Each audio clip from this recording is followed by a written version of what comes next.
There are certain gaps I need to fill in before I really go into Freetown, Sierra Leone. There are certain gaps in Monrovia that I need to fill in. I remember that when I was on break.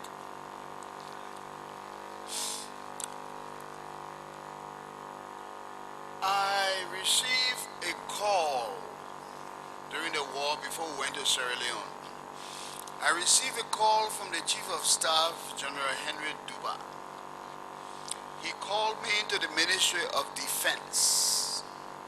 I went to his office and he said to me, he said, Bowier, I do not know what you did to the president, but he told us not to protect you. I repeat, he said, Bowier, I do not know what you did to the president, but he told us not to protect you. All the other ministers, we assigned MPs, some people got riot squad police people, some people got all kinds of people, MPs. And then besides that, then he named some of my friends in the cabinet who have been given Uzi machine guns. One of them was given 18 round machine pistol that took 18 rounds. He said, but I don't know what happened, but the chief said, man, I protect you. So, I know you very well. I know you have done your best. You haven't done anything wrong. So, my heart can't be satisfied to see you on the TV every day. You stay talking, and the man said, when I protect you, I don't know what happened. But I got to follow his directive. So, officially, we cannot protect you. He said, but I know your mom. I know you're your mom's only child. I am my mom's only child. So, what I want to do for you, he opened his drawer, he took up a silver pistol. He said, this is my personal weapon. I want to give this to you to protect yourself because you are doing well to defend this government. But I don't know why they say we shouldn't protect you. So the entire joint security has been told that we should not protect you. He said, did you ever tell the president that you didn't want bodyguard because you're a street boy, you can protect yourself? I said, yes. He said, well, that's what he told the other day. He said, any man posting, say he's a street boy, he can protect himself, so let him protect himself. You don't protect him. So I said, well, they wanted to give me bodyguard. I told them I did not need bodyguards. I was not going to do anything wrong for anybody to harm me. And when I do not have bodyguard, I will behave myself better. Because I know if I don't behave myself, somebody will slap me in the street. So he said, well, that what happened. So he opened the bag, showed me the pistol, he gave me, the pistol was loaded and he gave me a few rounds of ammunition and said, that the best I can do, go protect yourself. I said, okay. I left and carried the pistol home, put it down. I've not handled weapons except when we're doing ROTC and we're drilling with these fake guns. My father told me never to join the army. He was in the army some time ago. My uncle James Levi Tobias Bowier Sr. was in the army for more than 30 years. He was paymaster of the army for more than 20 years before the coup. And he was alive when the coup came, and not one soldier in this country touched him because he never embezzled their money. Never. If he had taken 1 cent of those soldiers' money, he would not have lived to tell the story. He would have been gone April 12th. But he lived until 1988 when he died peacefully in Kennedy Hospital. And the military, by that time it was a civilian government now, but comprising military people, tendered him a state funeral. My father told me, he said, boy, Bowier family got no bad record in this country. We are not rogues, we are not liars. We got big mouth and that's all, but we're not bad people. So please don't spoil our name. So I took the gun from the chief of staff, went home, and in about 2 weeks, the gun was staying home. I didn't carry it in my car with me. I didn't carry it anywhere. So I just got fed up with this gun. Because if the word was that I should not be protected, and if by some stroke of fortune or fate, they raided my house and found a gun, I could be charged with planning something. So I called somebody who is another witness that is still alive. All my witnesses, Mr. Chairman, they just refuse to die. I called Julia Mensa. Julia Mensa was an employee of the Ministry of Information. The last time I located her, she had a restaurant behind the insurance company that is near the Catholic Hospital Junction. I'm sure she can be found whenever you look for her. She is a good friend of Wesley Dennis, who works with the Maritime Bureau. So call her and ask her if I am lying. I called Mrs. Julia Mensa to my office and said, I have an assignment for you. And I opened the bag and showed her the silver pistol with the rounds of ammunition, put it back in the bag, wrapped them up well, and said, I want you to take this to the Chief of Staff, General Duba. Tell him I said, thank you very much for this pistol, but I haven't used it. I have no desire to use it. And even if somebody comes to attack me, I would not have the courage to shoot it. So take it back to him. Tell him I said, thank you very much, but God will protect me through this war. Since it has been declared that I should not be protected by the state that I was talking for, God will protect me. Isn't that what the Bible means, that when your father and your mother forsake you, then the Lord will take you up?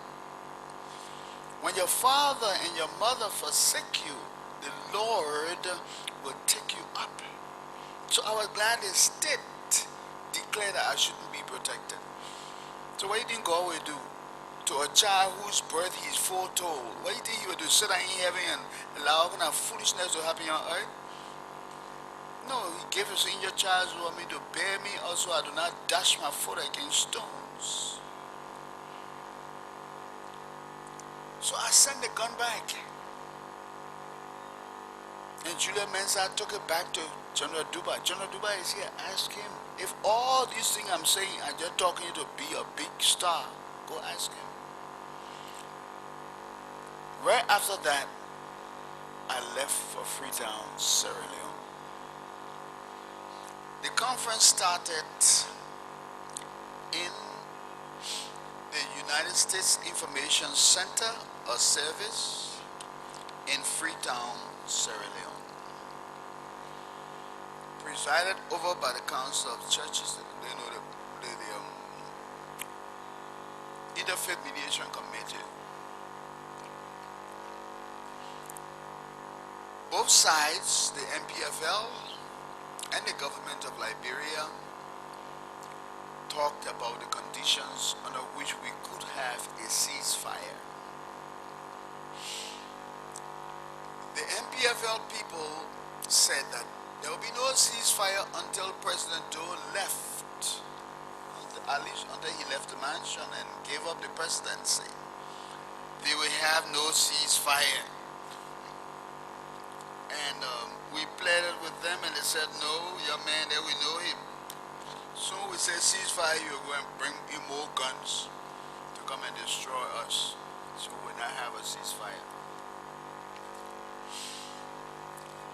So we say, okay, what conditions can we have that will create the occasion for a ceasefire?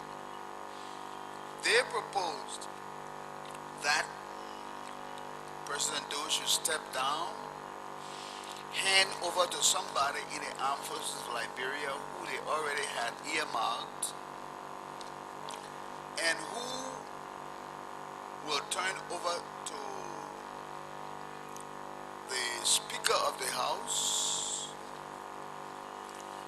and then the Speaker of the House shortly will turn over to Taylor. So, if not, they will fight to the end. Then Jenkins Scott asked Thomas, who are you? He said, down, this is our country we're talking about here. You keep saying you will fight to the end, you'll fight to the end, you'll do this, you'll do that. He said, if you got rats in your kitchen top eating up your rice, and you see there's a need to destroy that rat in order to stop it from eating the rice, will you burn the whole kitchen down just to catch one rat? Who will you say will burn the kitchen down to catch this rat? That way he answered. But you see, Bowier at that time was very nervous. When he sat at the table to talk with us all day long, his knees would be shaking back and forth all day long. And we had studied our sociology and other things, and we knew that he was nervous, but he had to put up a show, a brave front. So we had other discussions in the conference room and outside the conference room.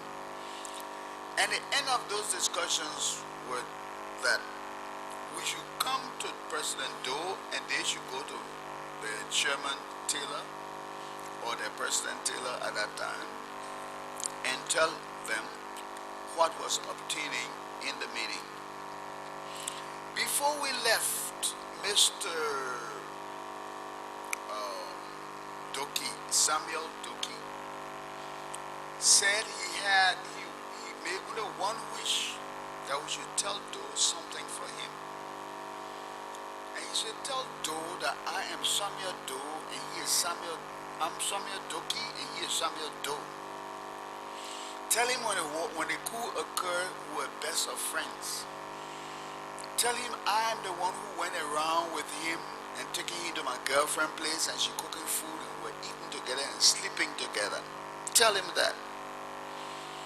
Tell him he was my friend and I turned against him because people lied on me and said I was involved in some plot to overthrow him.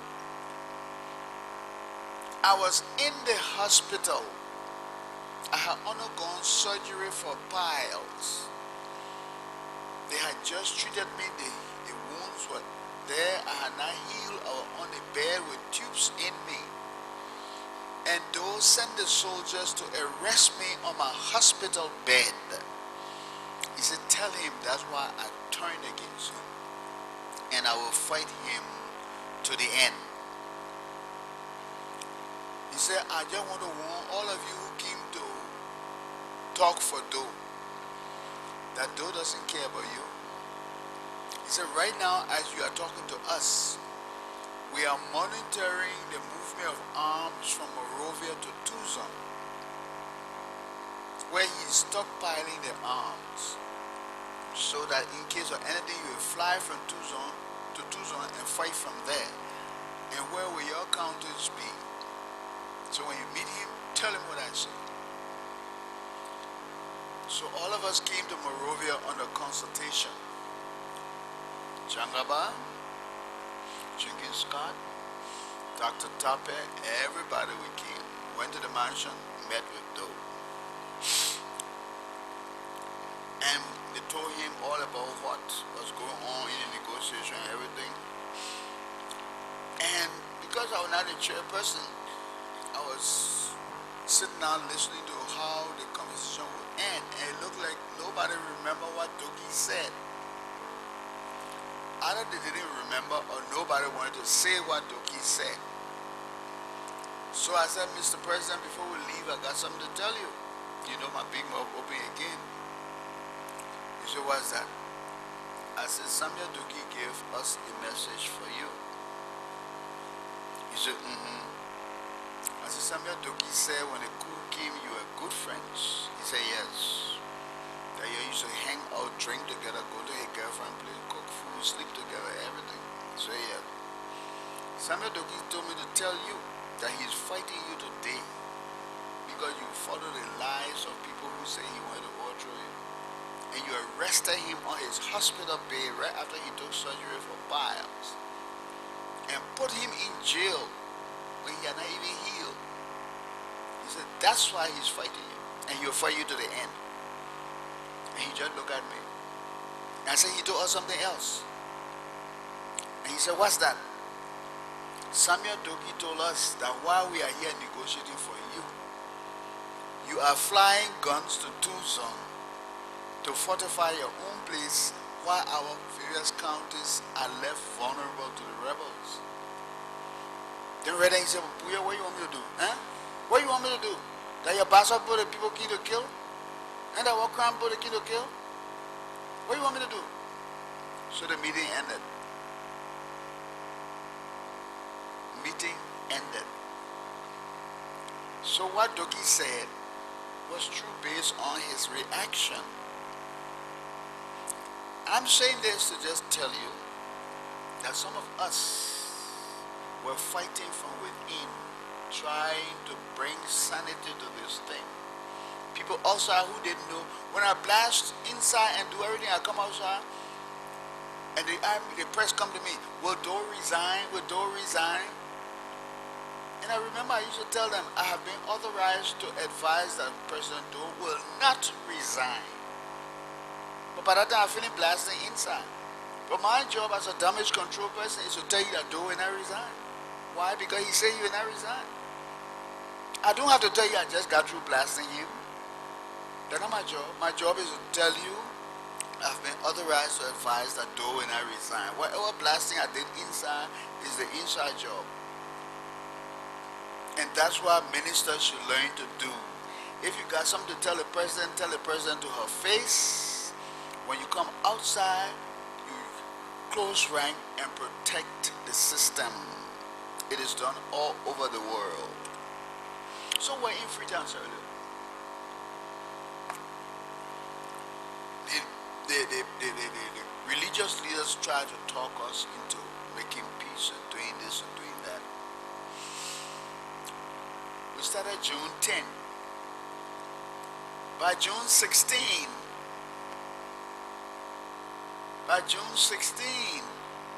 the day that we were supposed to sign the peace agreement, we came back to Freetown, talk.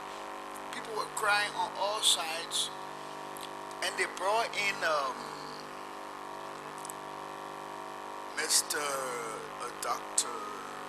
Edward Wilmot Blything III. He asked permission to come and address us. Edward Wilmot Blything is a descendant of Wilmot Blything, the black spokesman who was Liberia's first ambassador to any country in the world, when he volunteered to pay his own way and pay his own money and maintain himself in Britain because he said black people should have a voice. The first ambassador abroad paid his own money, paid himself to represent Liberia. And so when I hear foreign service officers quarreling about the hardship they're going through, I tell them that you are just inheriting what Blything planted. He went on a volunteer mission. The government still thinks that people should volunteer to be in the foreign service. I was there for 6 months, they didn't pay me. They were part of the Blything heritage. But Blything was this Blything who met us in Freetown, was Sierra Leonean ambassador to the Soviet Union. He had retired. He was in Freetown. His mother came from Clay Ashland, related to the Dixon family in Clay Ashland. And he came there and told us that he was from Liberia. He had a Liberian heritage. As you know, when they killed E.J. Roy, Blything had to run away from Liberia because the mulattoes were chasing out all of the black people who were intellectuals, and Blything had to escape. He went to Freetown. And he had his son who had this Blything. But this old man, he was more than 70 years old when he appealed to the Interfaith Mediation come and talk to us in Freetown. The woman came and begged and told us the history of Liberia, the background to all this thing, how Liberia was the first experiment in democracy in Africa, and how our detractors would now want us to succeed because they said black people can't govern themselves. He told us all kinds of things. He talked and talked and talked and begged us to please reconcile. We should not fight. We should not destroy this country. He begged and begged and begged, and Tom, will you just start laughing?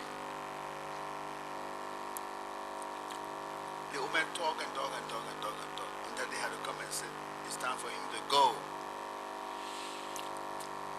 And he did something that really left on my mind. The woman walked backwards out of the meeting. Shika Fumakona was there, he was presiding. That woman walked backwards out of the meeting. And as we were leaving, he kept repeating, my children, you don't make us shame. My children, don't make us shame.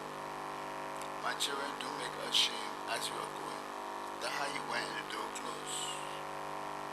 When the door closed, Thomas, will you bust up in laughter and say, Bowier, I thought you said, young man, your person, old man, they're going to cry on us. I said, why don't let us go back to River fight? Because we'll take your hair for a football. That's what he told me right in that room. I looked at him and I knew that something was wrong with Tom. He had forgotten his culture that you're supposed to respect old people. You don't laugh at them when they talk to you. We agreed that we have a ceasefire. The interfaith, for the first time, I think the press should understand all of this international intrigue. The Interfaith Mediation Committee talked us into agreeing to have a ceasefire. We agreed that we were going to have a ceasefire. The Doe government, the MPLF-FL movement agreed that we have a ceasefire. We agreed that we have a government later on that will comprise both people from Taylor side and Doe side. And we agreed that our government would be called the Interim Government of National Unity. So when you heard about our IGNU coming later, it was not from the Banjul Conference. It was what happened at the Freetown Conference that somebody from the Banjul Conference took, from the Freetown Conference took to Banjul, and I will get to that story just now. So those people who came here and called and said IGNU, it was not their original idea. That's an idea that they should pay us for. Because Doki and I sat down and drafted the document with the coaching of Dr. Tappet. Let me go on with the story. We agreed to have a ceasefire and everything, as we're all happy. This was June 16, 1990. Doki was appointed by the MPFL to go and draft the ceasefire agreement. I was appointed from the Liberian government side to go and draft the ceasefire agreement. And we agreed that we'll go for lunch. While we're at lunch, we'll draft the agreement, very brief paper. And after lunch, we'll sign the agreement, announce that we have declared ceasefire, and announced that the formation of an interim government of national unity was in the making. Sheikh Kafuma Kona is my witness. Reverend Levy Moulton is my witness. Canon Budge's car is my witness. Archbishop Michael Francis is my witness. Some other bishop, some other people that I don't. Yeah, Bishop Dix of the Lutheran Church is my witness. He was there. We agreed, a bunch of Liberian people sitting in the USIS auditorium in Freetown, Sierra Leone, arranged the first peace talk, and we concluded that we should stop fighting. No foreign intervention at that point in time. Liberians agreed that we'll stop fighting. The Taylor side agreed, the Doe side agreed. Doki was appointed to represent the Taylor side to write a ceasefire agreement June 16, 1990. Bowier was appointed from the Doe side to draft that agreement. We went for lunch. To come back to sign the agreement, something happened during lunch. All kinds of things happened during lunchtime. But something happened on that day. When we got into the room to draft this ceasefire agreement, Mr. Doki started crying. And I couldn't get him to stop crying for us to start writing this document. I said, but Doki, what's wrong? What are you crying for, my man? We all agreed that we're going to cease fire and start something new. He said, oh, Bowier, you know what I'm crying for. He said, the way the thing happening, they're not the way we planned it. And he kept crying. I said, Doki, okay, what did you all plan and what is happening? He said, but you just been in Bowier, you haven't been around the country? He said, do you know I just left Bassa? Do you know I just left Buchanan? Do you know the dogs eating the dead body of your people in Buchanan? Do you know that? He said, that's not what we planned. That's not what we planned. He started crying. Doki started crying that the dogs were eating the flesh of human beings in the street of Buchanan, Grand Bassa County. So I said, okay, Doki, just calm down. Let's write this paper. Because if you continue to cry, how will write this paper? It will soon be lunchtime, it will soon be over. While Doki was still crying, somebody knocked on the door. So Doki told me not to open the door until he wiped his eyes and all. You know, there are times a man got to be a man. You cry, but you got to wipe your eyes and pretend like you're big and bad. And it was this boy, Prince Barkley, who was on the MPFL side. Prince Barkley knocked the door and said, open the door, this is Prince. So Doki said, don't open the door. Don't open the door. I said, Prince, we're coming, we're working here, don't disturb us. I was doing all that to give Doki a chance to wipe his face. So Doki wiped his face and acted like he was big and bad. Then I opened the door. And Prince Barkley said, Doki, we want to see you. Who you want to see you? We got word from the chief. Let's go talk. He was referring to Taylor. So Doki left the room. I was there trying to draft the agreement so when Doki come we could look at it together. Doki never returned to the room. After lunch, I went into the hall. Doki was seated with his people. It was clear that he was not going to talk to me anymore. So he didn't talk to me. He sat on his side, I sat on my side. Then you got up and said, well, just want to tell you that we're not going to sign a peace agreement. No ceasefire agreement. Much to our disappointment, we all agreed we would sign the ceasefire agreement. Then he got up and said, we're not signing it. We're not signing it until Joe leave. And we'll fight to the last man. And this and this and this and this. When you start talking, I took up my pen and paper and I started writing. Because I knew the end was in sight. I started writing.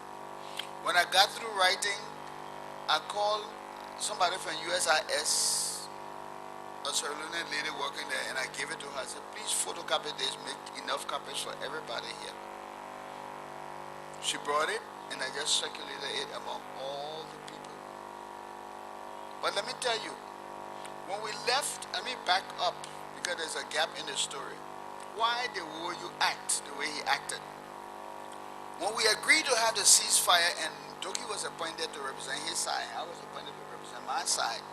When we came out of the auditorium of the USIS in Freetown and we got outside in the hallway, Mr. Charles Gurney, G-U-R-N-E-Y, the Embassy of the United States in Mamba Point can help you to locate this gentleman to see whether I'm lying.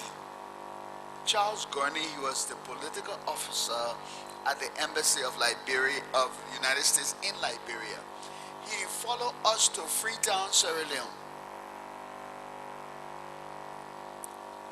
Sheikh Kafuma Kone is my witness.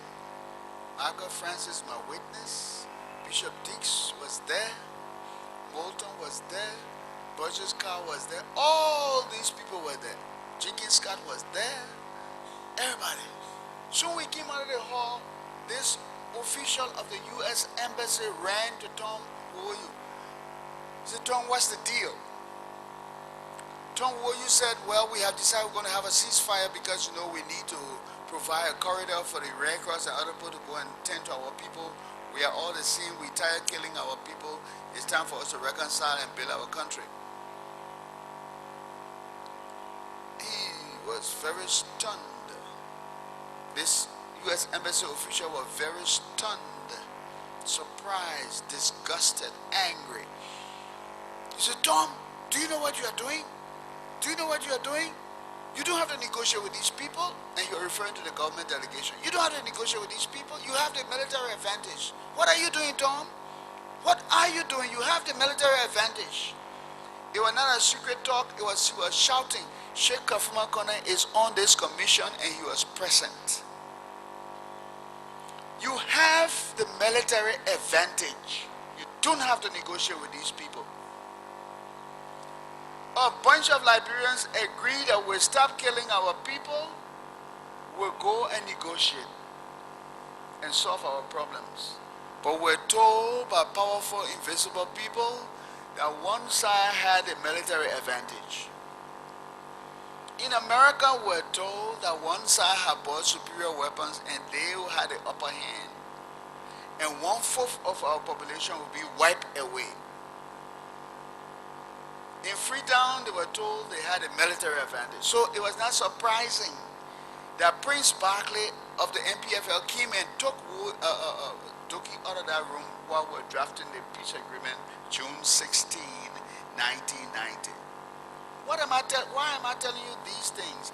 It's because if you leave Liberians alone to solve their problems, they will be solved. But because we got to follow all these NGO money, and all kind of money, they tell us what to do, we do it, and while we kill ourselves up, they steal our gold, diamond, timber, rubber, and everything and ship it out of here. And we stay here, ignorant people, sick all the time, the mosquito biting us, everything happening, we can't grow rice, we in the street talking about rice, blaming everybody for it, and then riding up and down in air-conditioned cars, going somewhere for 6 weeks to de-traumatize, and the people of Liberia suffer. Why? Because Liberian people do not hold together. So Charles Gurney of the U.S. Embassy at Mamba Point told Tom Bowier, in the presence of myself, the Liberian delegation, the Charles Taylor delegation, and the Interfaith Mediation Committee, that Bowier should not accept a ceasefire because Taylor had the military advantage. You want to know who did what? I do not know. I will just tell you the story. You go home and ask your grandma to put it together. So I wrote that letter. The woman went and photocopied it and brought copies. Sheikh Kafuma Kone is right here. I gave him his copy that day in that meeting before the meeting was over. In my handwriting, I gave them that copy. Later on, I distributed it all over. And it was printed in the Diaspora Magazine, Volume 2, January 1991, edited by Reginald Goodrich. I will read what I wrote on that day. I am now reading. It is entitled, Pulling Together. Pulling Together. An appeal. Fellow negotiators, in June 1847, going back to history again, 11 men from the then 3 counties of Liberia, Monserrado, Bassa, and Sino, came under the roof of a church, Providence Baptist Church, to establish the Republic of Liberia, which was formally proclaimed on July 26, 1847 as a sovereign free and independent state. In June 1990, 11 men meeting under the umbrella of Liberia's religious leaders, Christians and Muslims, are deciding the fate of a nation on the brink of disaster. 11 men in 1847 voted to establish the Republic of Liberia. Will 11 men representing the government of Liberia and the National Patriotic Front of Liberia toll Liberia's death knell? Will the future of Liberia be sacrificed on the altar of power? Do the Liberian people deserve this? As the late President William V.S. Tubman told a conference of the OAU in Accra, Ghana in April 1958, let us think like men of action and act like men of thought. Hopefully, J. Emmanuel Bowier, Freetown, Sierra Leone, June 16, 1990. When OAU declared that when I have a ceasefire, I start writing, and that was turn over. Will Liberia be sacrificed on the altar of power? Will we destroy this country because of power? Do the Liberian people deserve this, to suffer and die because a few people want power? June 16, I wrote this. And I said Liberia was on the brink of disaster. Liberia had not been destroyed yet, but oh, beautiful for patriots' dream that sees beyond the years. I could see beyond the years. I could see the destruction. Nobody could see it. One was begging people not to destroy this country. They said I was talking for dough. And I told you that dough would be the last to get hungry. People would be going to the farm and they would get ambushed. Would be hungry. The water would dry up. There would be no electricity. People will suffer and die from hunger. They said we're talking for dough. I have all that on cassette recording. Today I have it somewhere in the world. Everybody thought that Bowier was a stupid boy. But when I am commanded to say something, I say it. So this is what I told them that day. Will we sacrifice Liberia on the altar of power? So we came outside. The American man talked to OAU. Said you got a military advantage. You don't have to deal with these people. Deal with them militarily. OAU talked to his boss. They pulled up and went back. But before they went back, we had already laid out the design for an interim government of national unity. And the Interfaith Mediation Committee is my witness because they have that document. Long before they went to Banjul to elect Sawyer, there was a proposal for an interim government of national unity. That's the history. That thing broke down. Thank you. The Liberian delegation met. No, I'm still here. Oh. I beg you, you gotta give me a chance. I'm going to the meeting now. I beg you, look, I'm an old man, but I like to talk, and I got to explain this thing. I cannot stop it halfway. You know how many lecturers follow me all around to my house, wanting to know what happened in Liberia? They got to know. I got to talk. And as I said, we had a meeting, and you asked me to talk about Freetown. I'm talking about Freetown. We had a meeting of the Liberian delegation, Tangaba, Jangaba, all these people. And we said, look, it is time to go to Monrovia and tell President Doe that this thing will not work. He should please leave.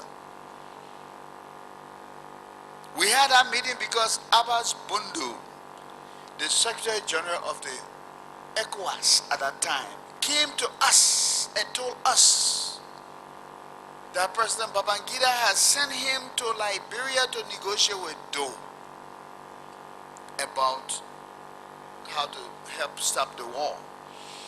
And that Bundu had gone back to President Babangida and told Babangida that there no need to continue to support Doe because Doe had gone crazy. That was a war propaganda. That Doe had gone crazy. He had smoked so much dope in the mansion and he was gone crazy. When he speaks, he was incoherent. Ask Jenkins Scott, ask the other people on the delegation. That is what Abbas Bunu told us. And with that in mind, ECOWAS wanted us in Freetown. Mr. Tangaba Jangaba, President pro tempore of the Senate, was then looked at as the logical successor to Doe and the person with the most power at that point in time, because as far as they're concerned, the Doe government had collapsed because Bunu said Doe had gone somewhere and his mind was absent. Okay. So they wanted Jangaba to look at himself as the power broker. And with that, they wanted Jangaba to let Jenkins Scott draft a statement stating that Doe was incapacitated and could no longer be head of state. And with that, then ECOWAS will step in and call for immediate fresh election. We got to tell you the story, man. You don't come into a place and you want to humbug me. Nobody will humbug me. So, Jangaba met with us. We decided to send a group to Monrovia to talk to Doe. They said, who will carry the message to Doe? We drafted a letter to Doe telling him we wanted to negotiate his terms of resignation. We wanted to negotiate his asylum and everything. So they said, Bala, you speak Crown. So go to Doe, sit down, and don't talk English. Talk this thing in Crown. Let him know the game is over. So that he can leave, let there be peace. Because the MPFL boys are prepared to run down Monrovia.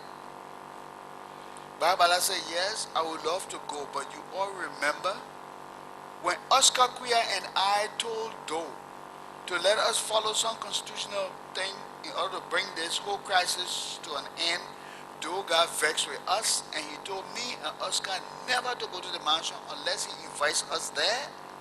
We said, yes, we remember. He said, but I'm not going to do. He didn't invite me. Why am I going to show up? The second thing is that if I show up to tell him that he got to leave, that's worse. So I can't go. So, okay. Jenkins Scott, second man, you are the legal advisor to Doe. You are major in the Armed Forces of Liberia, Minister of Justice. Go and convince your man to leave. You know, Jenkins speaking American parlance, you know, I can't do that. I can't do that. I'm a major in the Armed Forces of Liberia. I cannot go and tell my commander-in-chief to resign. Therefore, I cannot go. So Jenkins Scott could not go because he couldn't tell Doe to resign because he was major and Doe was commander-in-chief. So they said, okay, but then let Dr. Tappet, Dr. James T. Tappet, director of the Babangida School of International Studies, you are Doe's teacher, teaching him international relations. You go now and tell your student the game is over. Convince him to leave. Dr. Tappet said, I was sent here as a consultant to the delegation. The role of a consultant is to advise you, not to go and make this kind of decision. Therefore, I cannot go. So, okay, then why don't we let the President pro tempore of the Liberian Senate, Tangaba Jangaba, go back to Doe with his authority as President of the Liberian Senate? Everybody has scattered from Monrovia.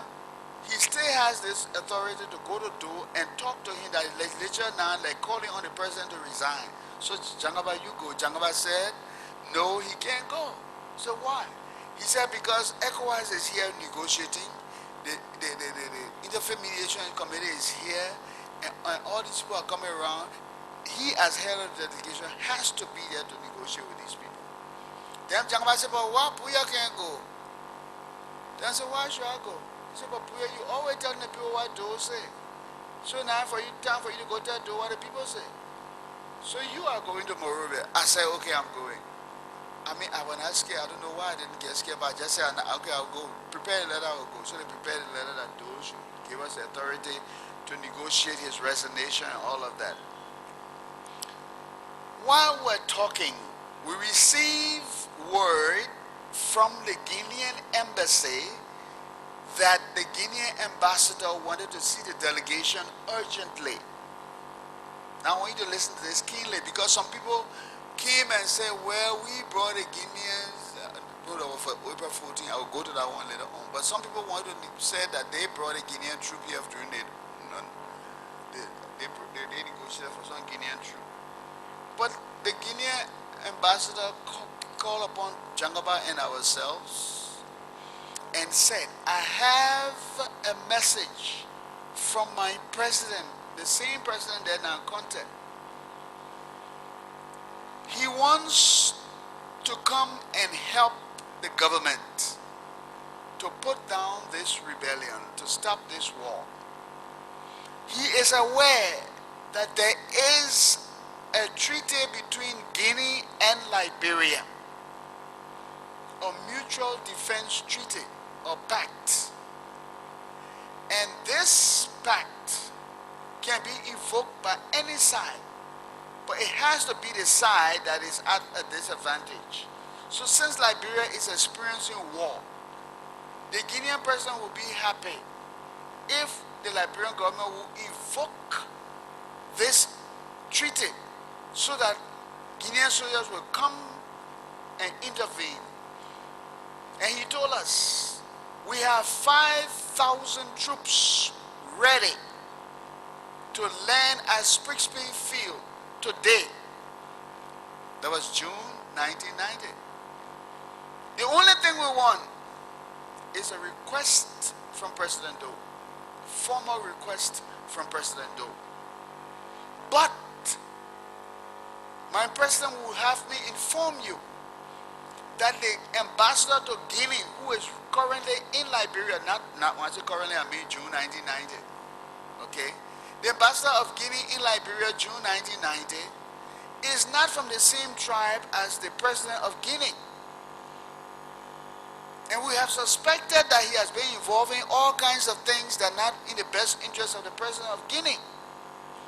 Therefore, those should not and never send any messages through this man to the president of Guinea.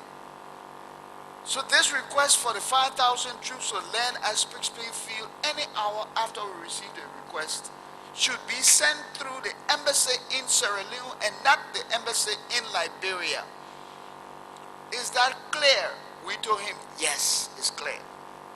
So now I was coming to tell Doe to leave, and then added to that, I was bringing another message that the Guineans are ready to send 5,000 troops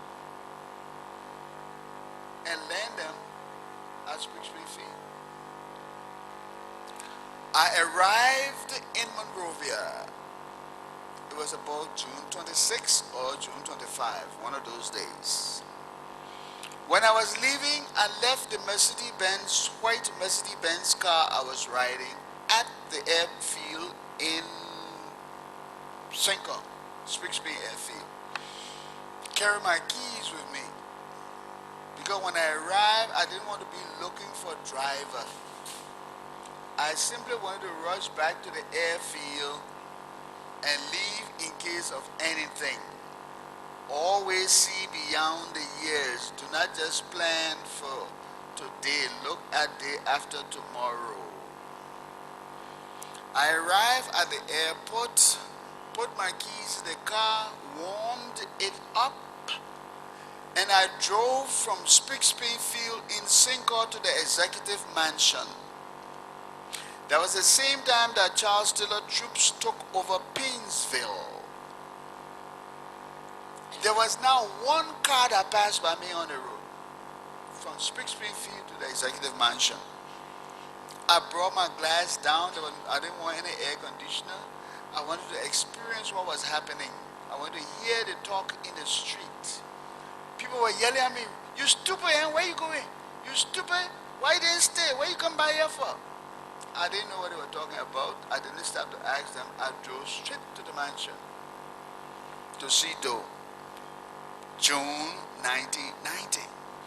When I got to the mansion and got out of the car and parked it, as I was walking into the front entrance of the mansion on the bridge there, I saw Ambassador Bennett Pearson, Liberian ambassador to the state of Israel.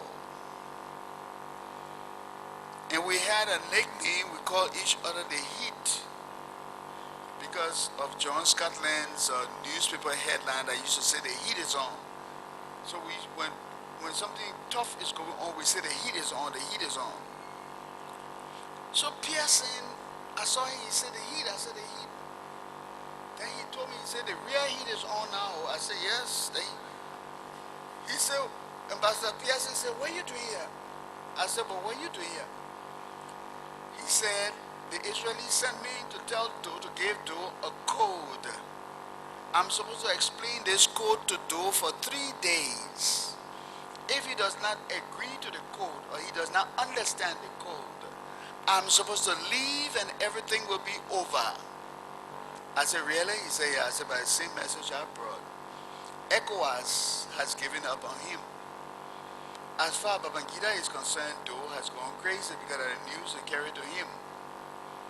And let me finish with that part of it before I go on. We have been at war with the MPFL. I have been a damage control man for the government. But I must tell you today that MPFL had a superior public relations machinery. Superior to the government.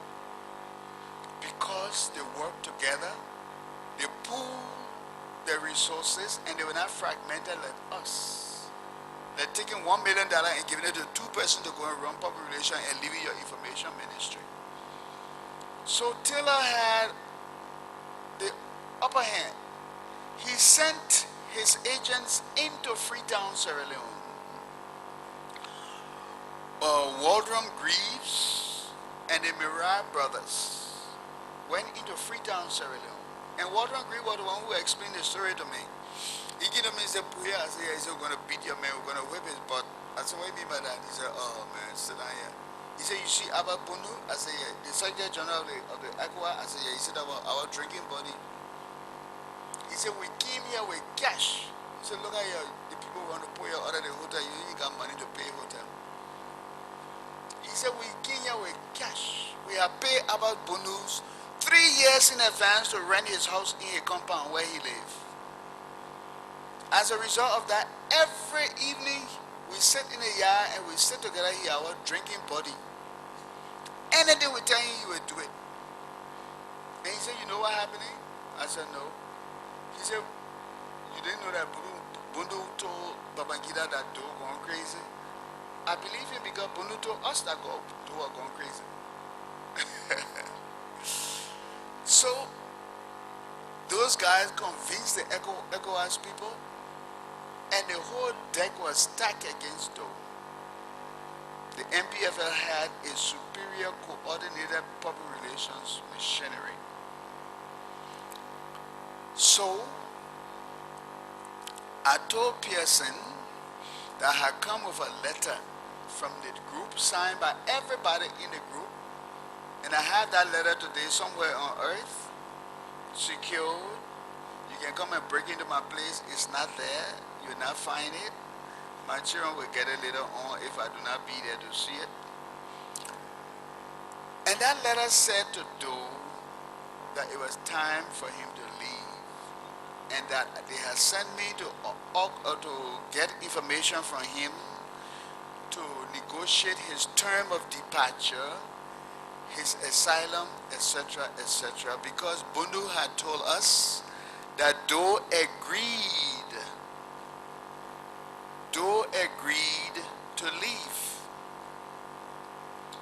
So Pearson and I went upstairs to Doe. He came with the Israeli formula, the code from the Israelis. And since we're no longer at war and it's not a secret code anymore, The code was, and the code is, a good general knows when to retreat. A good general knows when to retreat. In short, young man, if you leave now, we will bring you back. If you sit there until the enemies are at your doorstep, you'll be a sitting duck. There will be nothing we can do to save you. So leave now, because a good general knows when to retreat.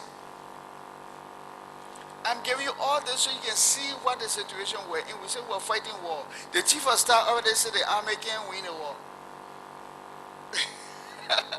The former minister of defense, who is ambassador, comes back to say a good general knows when to retreat. I am giving an order by the Liberian delegation to tell Doe you got to leave. Then I get upstairs and Mr. Charles Julu calls me, and he's in town here. He just got free the other day and he's in town. I don't know where he is, but you can find him.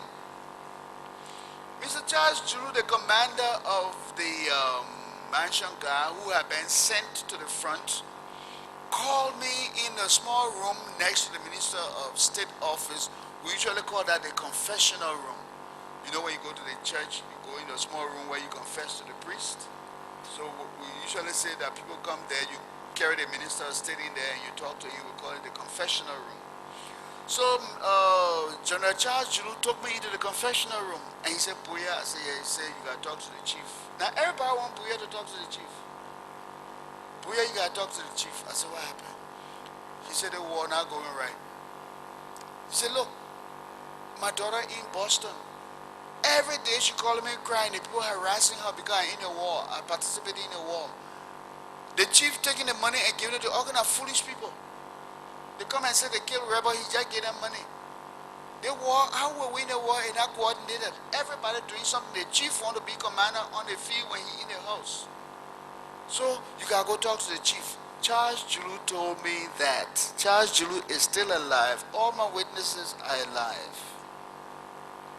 So now here I was, from the delegation in Freetown telling Doe to leave, from the Israeli telling him a good general knows when to retreat, and from his strong man Charles Julu begging me to beg the chief to do something. So I'm the big mouth boy who got to talk all these things, and I agreed to talk them. So Pearson went in, saw Doe. I didn't see Pearson again to say when, but Pearson had 3 days to explain his code to Doe. So when he came out of Doe's office, he left the mansion. I didn't see him again. Then time came in for me to go in. I went into President Doe's office. He had on his red, round, red Nigerian cap, red and white t-shirt, his barrow t-shirt, a white short trousers, and he was standing up to meet me. So he shook my hand. He said, my man, what are you saying? I said, yeah. Then he said, you heard how we whipped the people the other day? I said, which people? He said, oh, you didn't hear those foolish people who talk about monkey come down to a demonstrating against me? You were in Freetown, you didn't get the news? I said, no, I didn't get the news. He said, oh, man. We whipped them, we get a soya rotten all around. When they started out fooling them, they whipped them. So he talked. Then he said, what you saying? What you came for? I said, I came to see you. He said, for what? I said, for a lot of things. I brought 2 messages for you. One from the Guinean government, one from your own delegation. So, one is good news, one is bad news. So what you want to hear first? He said, like, give me the good news. I said, okay. The good news is that the Guinean president wants to help you with 5,000 troops to be landed at Spring Field whenever you request. But he does not want you to send the information through the Guinean embassy in Monrovia because the man there is not his friend. You should send a message through the Guinean embassy in Freetown. I think the man there knew a Hadara or something. Anyway, it can be checked through the diplomatic handbook that the Freetown man name. So if you want him to help, just send the message through the ambassador and the troops will arrive any minute you call for it. He said, okay, what the bad news? I said, well, Abba Bunuto or he came here to see you. He said, yes. I didn't give him the letter. It was in my briefcase. I wanted to, when you deal with damage control, you got to test the water before you drop your net. I said, Abba Bunu said he came here to see you. He said, yes. I said, okay. Abba Bunu said that he discussed with you about your terms of resignation and your asylum. He said, yes.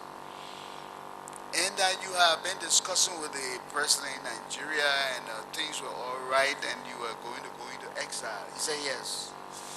I said, well, the delegation just called me, sent me to find out whether what he told us is true. And if it is true, then you can authorize us to go back and negotiate your terms of resignation and your asylum and all of that. Then he kept quiet. And he looked at me a long time. He said, Bowier? I said, yes. He said, who started the war? I said, Charles Taylor. He said, okay, Charles Taylor started the war. Why you can't go tell Taylor to leave? Why you can't tell me to leave? Why you want me to, why you all against me? Why you want to tell Taylor to, that foolish Gerard man, stupid man like he, Ahmed threw him, he bought out the other day, the British people had to come and pull him back. Now he chairman of the ECOWAS want me to leave. I'm not leaving from here. I will die here. I'm not leaving from here. He said, Bowier. I said, yeah. He said, you see those ships behind me? That were the American ships that were on the sea at that time. I said, yes, sir. He said that all I'm waiting for that you see man in this town. I just waiting for the white people to come on show. I will die killing white people. Well, what he might not have known is that those people might have had the ability to hear what he was saying, and he didn't know it. So he was saying, I will die killing white people in this town here. That's why I'm waiting for that nonsense to talk. I'm going to leave from here. Let them come here. I will deal with them. He quarreled. Then he rang a bell. The minister of state came. He said, send for the Guinean ambassador. I had told him, do not deal with the Guinean ambassador in Monrovia. Deal with the Guinean ambassador in Sierra Leone. But he still sent for the Guinean ambassador in Monrovia. I could have told him, Chief, you are not supposed to deal with the man, you have to deal with the other man. But he was in a rage, and so I was about to speak peace to my soul. I just look. Send for the Guinean ambassador. They sent for the Guinean ambassador. He turned to me, when you going back? I said, I'm going back tomorrow. Okay, I'll see you. I want to shake your hand. No, I want to shake your hand. Get out of my office. I look at him, and my mother taught me how to fix my face in such a way that you are not smiling, you are not frowning. You got a blank face. So I adjusted my blank face, and I walked slowly backwards from him. It's a long way to the door. I walked slowly backwards, kept looking at him because I assumed in my mind that if I turn my back, the guy could think I'm insulting him, and then something will happen. So I walked slowly backwards, and I opened the door, ran downstairs, jumped in my vehicle, ran back to the airport. My other witness has not died. Eddie Dunn.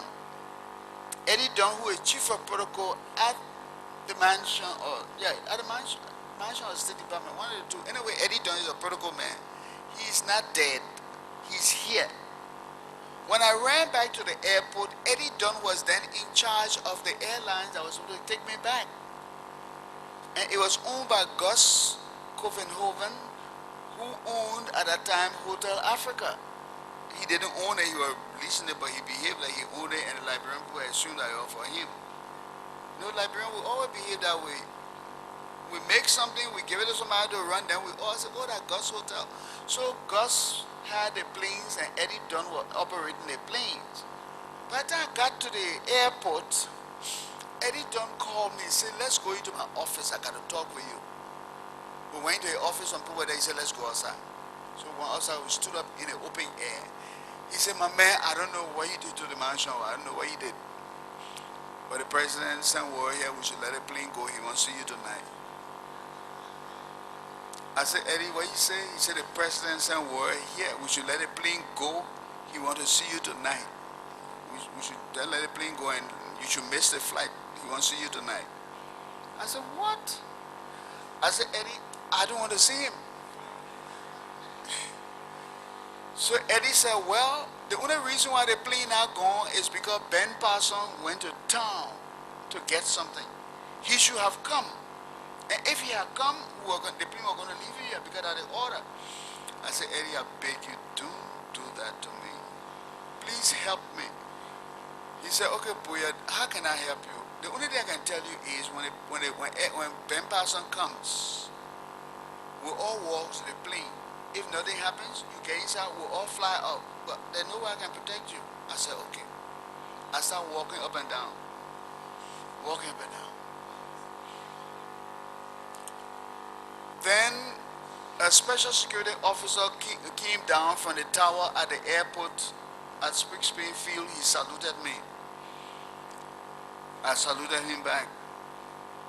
We got word from the mansion that chief wanted to see you. I immediately yelled at him, fall out, fall out. He said, yes, sir. I said, I just left the mansion talking with the man. I'm running to Freetown to bring something. You don't know you want to see me? Fall out. Now, that's another lesson the young people should learn. When you are in trouble, do not panic. Take control. Told the man, fall out. He saluted me and went back to his place. Then my own brother Washington came, Washington Bowier, who was flying for the air reconnaissance unit and was in the army for 35 years as a pilot. He came from outside of the airfield, entered the airfield, and I couldn't sit down now, I was just walking up and down, with my briefcase in my hand. He came, shook my hand, and said, my man, you gotta get out of here. I said, what happened, Washington? He said, I can't talk to you, you gotta get out of here. He walked away from me. My own brother, I don't blame him for that. I mean, I knew what was happening. He just walked off, and I knew the end was in sight. I didn't know what to do. I couldn't pray. I couldn't do anything. I was dead. It was like I couldn't think. And then I saw a black Mercedes-Benz speeding coming to the airfield. Then I knew I was dead. Because I thought the mansion had really sent people to get me. When the Mercedes-Benz stopped, Johnny Ball jumped out. Johnny Ball was assistant minister for logistics in the mansion. He came from Nimba County. You are very loyal to do to the very end. He jumped out. He said, Bowier, I said, yeah, he said, your crowd ball wants to see you. And the reason why he referred to do as my crowd ball is because Johnny had a way of going around saying, the chief said it, chief said that. So he came to me one day trying to intimidate me. I said, look, you know what happened? That man was born 6 months after I was born. He my crowd ball. Don't scare me with him. So he said, your crowd ball wants to see you. I said, why he want to see me? He said, well, I come from Beansville, and they called me and said that he said I should come here and carry you. He wants to see you. I said, Johnny, I'm not a confused man. But Johnny is dead. So that witness not here. I said, Johnny, I'm not a confused man. I came this morning for a special message from President Momo, and that was a lie. And I'm going back to come back tomorrow with some arms and ammunition to help fight the war. If you want me to go back to the mansion and anything is delayed, nobody should blame me. So my man go and tell the chief. Johnny left and started speeding for the mansion. When Johnny left, Ben Parson came. We got in a plane. Mr. Eddie Dunn, go ask him. He got in the plane, they ran to the other runway, down to where Mr. Sully lived, to the end of that runway, turned around to come and take off. Damn, that was the most frightful part. I said, Lord, these people could shoot this plane. So I said, Lord, help me, help me. You promised to bear me up on eagle's wings. So this is it. So when we're coming, I just closed my eye because I expected any time for that plane to be shot. The plane took off, nothing happened. Then the pilot said he wanted to show us how Moravia looked.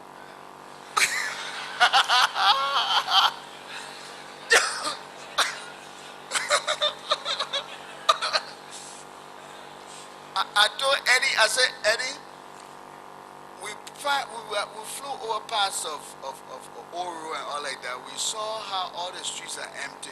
There's no need for any further inspection. Please tell the man to head for Sierra Leone. So we didn't pass by the mansion, we passed the other way, headed for Sierra Leone.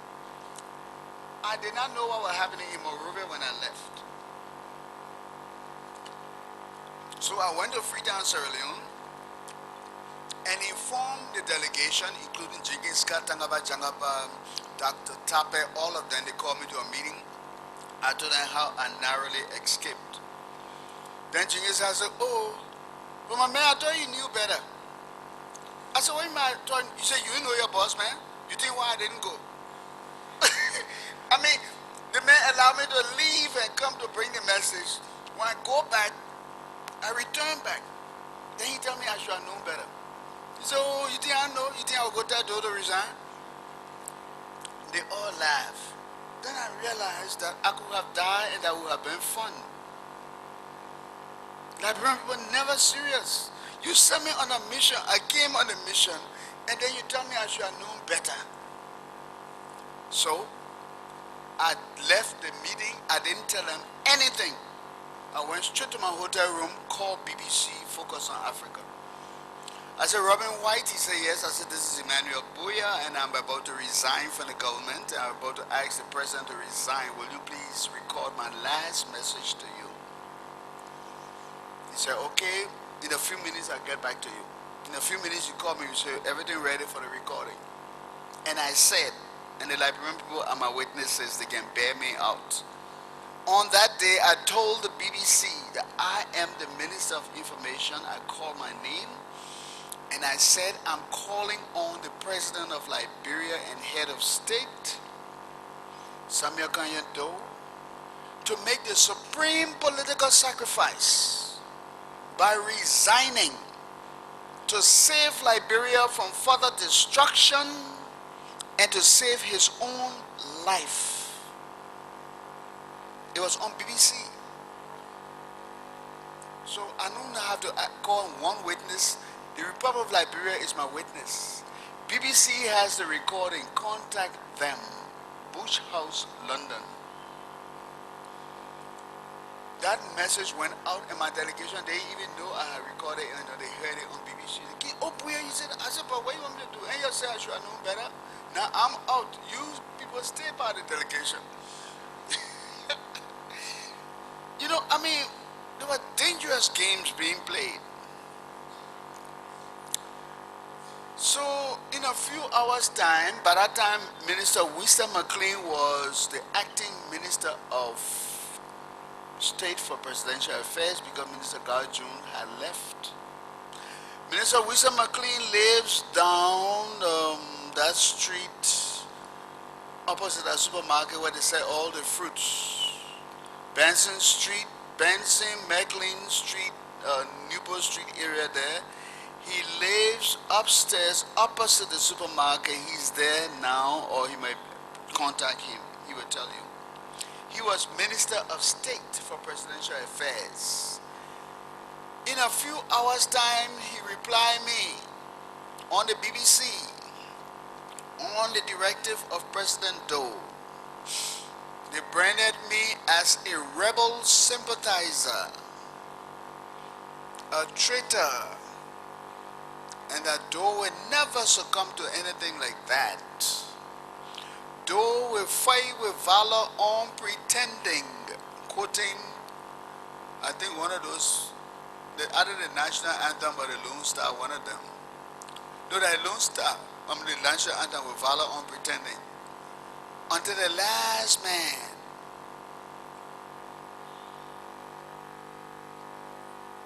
And so that was my reply. Right after that, I got a call from the Sierra Leonean government informing me that I will have to stay in close confinement because they could no longer guarantee my safety. Mr. Koroma, I forgot his first name, but his last name is Koroma, Koroma, was foreign minister. Karim Koroma, yes, foreign minister. The information minister at that time, I think, was Ian Imbayo. They talked with me. You can no longer afford to be in the street with a t-shirt and jeans and canvas shoes on. We have to protect you. They say, you recall the other day, Minister Wilson McLean sent us a message here from the Joint Security to say that the Taylor people had sent some people here to assassinate you and two or three other persons on your delegation. I said yes. He said when we got that information, we double checked it with our own security, and we found out that it was true. And that is why we assigned to you three plainclothes bodyguards. And you said you didn't want any old men around you because you wanted to be jogging on the beach, so we assigned you people younger than you. He said, but now that was Taylor trying to get you, that is past. But your own man will get you. So we're sorry, we can no longer protect you in Sierra Leone. You must leave Sierra Leone. And until you leave Sierra Leone, we'll take you out of town and keep you there.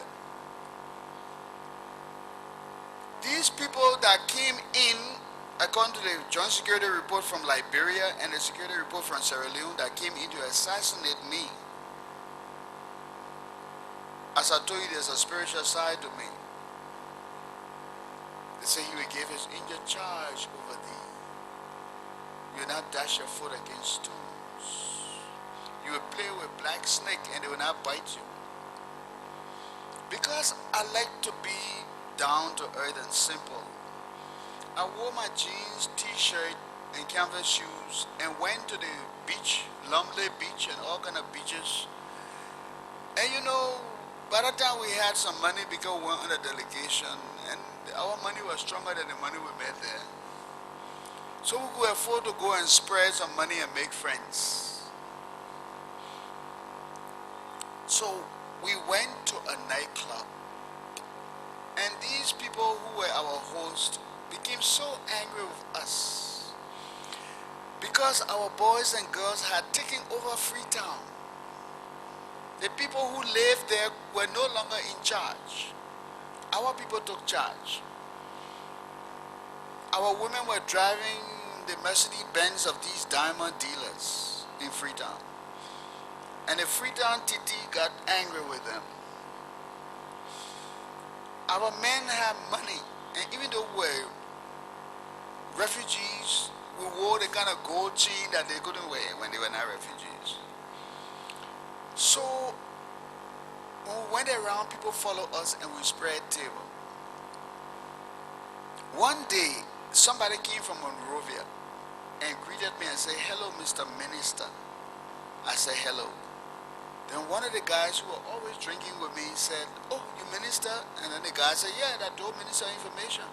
He said, oh, you the minister information? I said, yes. He said, I want to take you some Lego behind the house. My bodyguard said, no, you can't take him behind the house. Take him all the way over there where I can look at you. Talk to him there. We're not taking him behind the house. And we went, two of them. And the guy said, you know, God like you. I said, what happened? The papa said, oh, he had to kill you.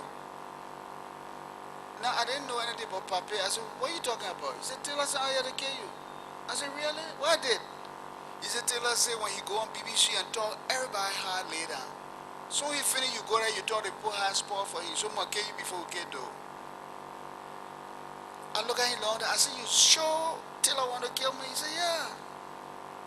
That's why we came here. He said, it's good that we didn't know, we were drinking with you before we know you because we know you're not a bad man. So I took off my watch. It had a compass on it, show you north, east, south, and west. I took off my watch. I gave it to them. I said, I only got one. So for the two of you, you are my friends, yeah? They said, okay. Nobody how much you did time here. I said, okay. But my common sense told me that was the last time I would see them again. I gave them my watch. They gave me the word that nobody would hammer me, but I was not going to put my safety in their hands. Because they go and mess with me to go back for a better watch. So immediately I went to the Salina government and told them it was time for them to do something about me. Because these boys told me that they came to do a job that they didn't do until they got to know me. So they took me out of town, far, far out of town on the beach and gave me a place on the beach. My bodyguards, 3 of them, had a place near my cottage. There I was, every day listening to BBC, analyzing the news, doing this, doing that. When on Sunday, November 9, 1990, the BBC said, we interrupt this broadcast to bring you a special bulletin. In a surprising move, President Samuel Kanyado has been captured. He was captured by Prince Johnson forces, etc., etc., etc. And I sat on that beach and wondered why he could not listen to us when we talked to him. I wonder what benefit those people who told him to stay on, what benefits they derived from seeing him go down the way he went down. I went to bed and slept well because I knew I did not do anything to betray him. I even put my life on the line the last minute to tell him to leave, and he did not leave. Now I will tell you about the other side of me, and Mr. William V.S. Tubman Jr. is my witness. Still alive, living near the Oro or in the Oro area. On September 9, 1989, September 9, 19, there's another 9, 89, there's another 9. If you turn those 9s upside down, they become 6, 6, 6. And go to your pastor, like he explained the spiritual significance. On September 9, 1989, I was visiting with Miss Elitha Johnson, the managing director of the Liberia Petroleum and Refining Company. She lived at Mamba Point. When I arrived, I met Mr. William V.S. Tubman Jr. there with her. And we watched the TV news, and it was announced that the next day, that was September 8, it was announced that the next day, September 9, 1999, all cabinet ministers should meet behind the mansion to play football with President Doe. And you can go and ask Mr. Tubman. As soon as that sentence was over, my big mouth opened, and I said, I'm not going there. And so Chair Tubman turned around and looked at me in amazement. You say you're not going? I said, I'm not going anywhere. He said, why? I said, it's a bad day. I ain't going nowhere. He said, but you haven't seen the day yet. How can you say bad? I said, it is September 9, 1989. I'm not going anywhere. It doesn't look like a good day to me. The next day, September 9, it rained the whole day. There were rain and storm the whole day. So no football game. The rain stopped in the evening, and President Doe decided he must go to Tucson and sleep there that night. By that time, his big jet plane had gone for repairs. It was not in Liberia. His small jet plane, the blue plane, had been taken to Togo or somewhere near here for repairs. So he had no plane to go by. So he had depend upon a plane that was operated by one group.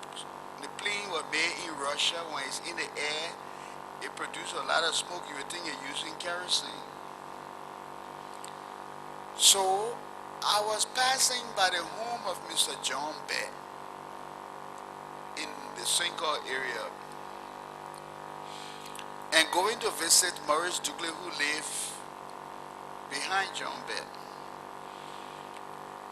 on September 9, 1989. And John Bear started yelling at me, Bowier, Bowier, where are you going? I said, I'm going to visit Douglas. He said, who Douglas? Douglas, the president in the country? I said, no, what happened? The president, they go for Tucson, you say you go visit Douglas? Eh? Douglas, the president in this country? I told you to take care of you, always between those two Mandingo boys. We were talking about Douglas and Krumah. The president going to the airfield, you say you're going to visit Douglas? Eh? Okay, I'm going to the airfield. So I had common sense. I did not go back to my friend Douglas. I just turned around and headed for the airfield. Because maybe if I had not reached the airfield, it could be said that I was visiting Douglas while Doe was going to the airfield. When I arrived there, Doe had already arrived before me, and he was about to go up into the plane, and he turned to Emmanuel Shaw, and Shaw is still alive. Shaw was then finance minister. He turned to Emmanuel Shaw and said, Shaw, you see the kind of plane you are going in? You see the kind of plane? Eh? You just say you're going to repair my plane. You don't repair my plane, but you see the kind of plane you're going in? Shaw said, Chief, everything will be all right. Don't worry. Everything will be all right. Doe marched into that aircraft. They closed the door, and the aircraft left. After almost more than an hour, we got word that the plane was missing. September 9, 1989. The plane that should have taken about 30 minutes or 45 minutes to reach Tucson, in more than an hour had not reached Tucson. The plane was nowhere in the southeastern region of Liberia. The plane was headed for the Mano River Bridge area, eastern Liberia, toward the Sierra Leonean border. And you can go and ask Mr. Croyan Weaver, who was the pilot. He's my living witness. Ask him, because the story was revealed to us later on by he and Doe. Croyan Weaver started to tell this Italian pilot that we should have reached Tucson long ago. How come we stay in the air? He said, oh, we'll soon reach that. Croyan Weaver started to frustrate him and telling him that you are taking us in the wrong direction. Tucson is in the east and you are headed for the west. Why? He said it will soon reach. So Croyan Weaver left his seat and came back to Doe and told Doe that he didn't know what was going on, but this man was heading for the east and they were near the Sierra Leonean border. Doe got angry, went up to the pilot and told him a few words, damn him out, and told him that if you do not turn this plane around now, I will blow your head off. And according to those who were in the plane, when they saw Doe reaching for a pistol to scare the pilot, I assume, because I don't think he wanted to die too, the man who was serving food on board the plane could not control himself, and the toilet came running down his legs. They came back to Monrovia. We ran back to the airfield to receive Doe and his group. When they got to Monrovia, I was at the airport to cover the story. Weade was at the airport to cover the story. Weade is still alive. She lives in the Fiamma area. She teaches at the University of Liberia, deputy chairman of the mass communication department. Still alive. Weade and I were there to cover the story because we knew there were going to be some drama. When Doe got out of that plane, September 9, 1989, he ran to go and jump on the pilot. So he wanted to beat the pilot up. There was an SSS officer called George Thomas, a huge guy.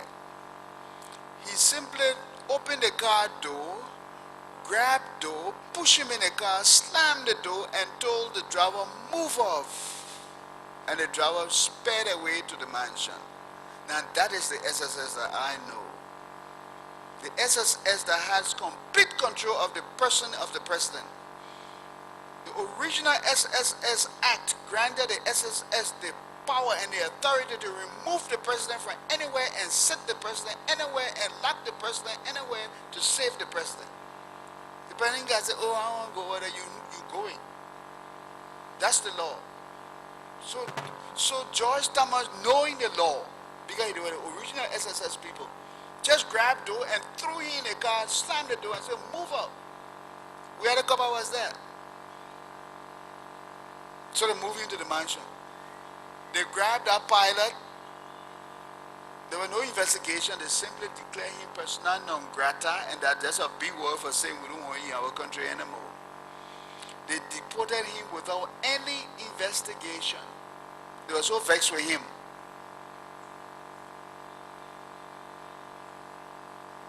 That next day, there was a holiday in Liberia. Nobody declared it a holiday. But all the people, especially those from the southeastern region, came in the street with white chalk on their faces dancing.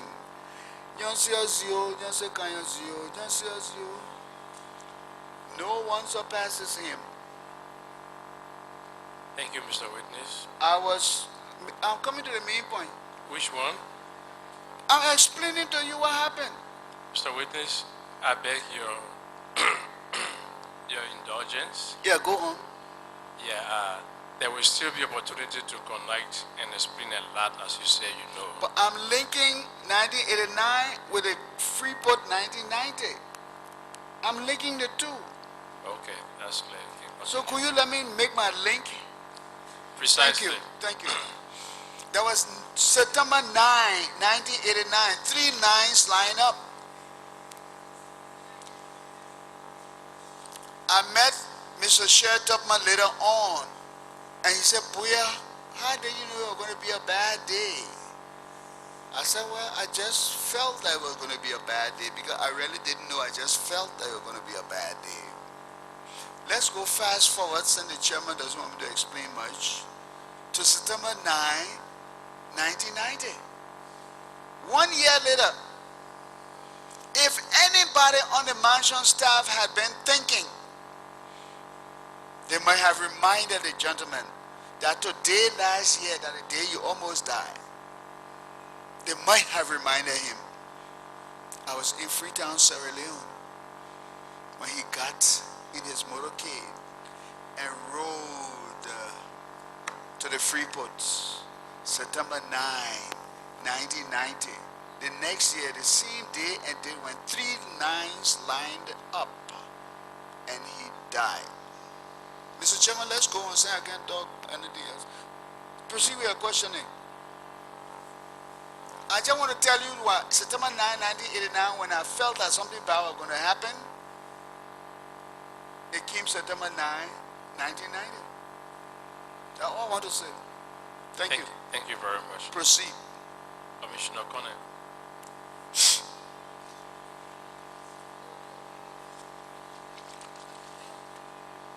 Witness, what I gathered from your lengthy explanation is that you went through these events in order to counsel, admonished, and advised the people of Liberia. Yes, sir. Now, from your testimony, we gathered there from that perhaps it may not be the same 399, but you served the two-way parted. Yes, sir. You saw some of the happenings in that party, Yes, sir. and you stay vividly remembering those happenings. Yes, sir. And you also serve in the PRC Yes, sir. as well as NDPL. Yes, sir. If you were to ask to grade the three positively, what would be your mention? Sir, I would like for you to please clarify what you mean by grade. Grade on the basis of what? On the basis of On the basis of merit, of democracy. well, sir, you have given me a very interesting assignment.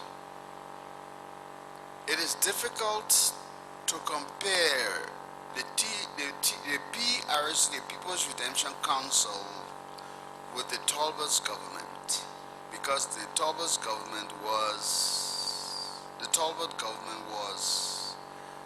a civilian government elected by the people of Liberia. The People's Redemption Council was a government that came to power by force of arms. You cannot compare the two. When it comes to the Talbot government and the NDPL government, maybe you can compare the two because the NDPL head got elected later on as president. And if you want to compare the two, I would say that you have more freedom of speech and freedom of express in the Talbot government than you had in the NDPL government. When it came to satisfaction of the people, the Talbot government had that satisfaction in the beginning, but because of a lot of things, his popularity dwindled in his last days. And one of the things was that President Talbot was like a reluctant grandfather who did not want to hurt any side. He was there. He wanted to keep his friendship with the people who he grew up with. And yet you are referring to the young people as his precious jewels. He was caught up between these two forces. He wanted to satisfy the old order and bring in a new order together. I know that because I worked closely with him. I contributed writing many speeches for him with Willie Givings, with Dr. Elwood Dunn. I talked to him personally and knew his vision for this country. But every time he wanted to make a move, the old people reminded him that hurry, hurry, bus trousers, so they are speedy thing, you bring him, calm down, do this, do that. And being a reluctant grandfather, he just felt that he could ride a tie until the end. Now, another thing, he had occasions when he could have made changes that would have changed this country. To his credit, he tried to make the changes. I know it because I work within the system. Mr. Talbot, President of Liberia, wanted to make changes. One of the changes that he was contemplating after James Green died.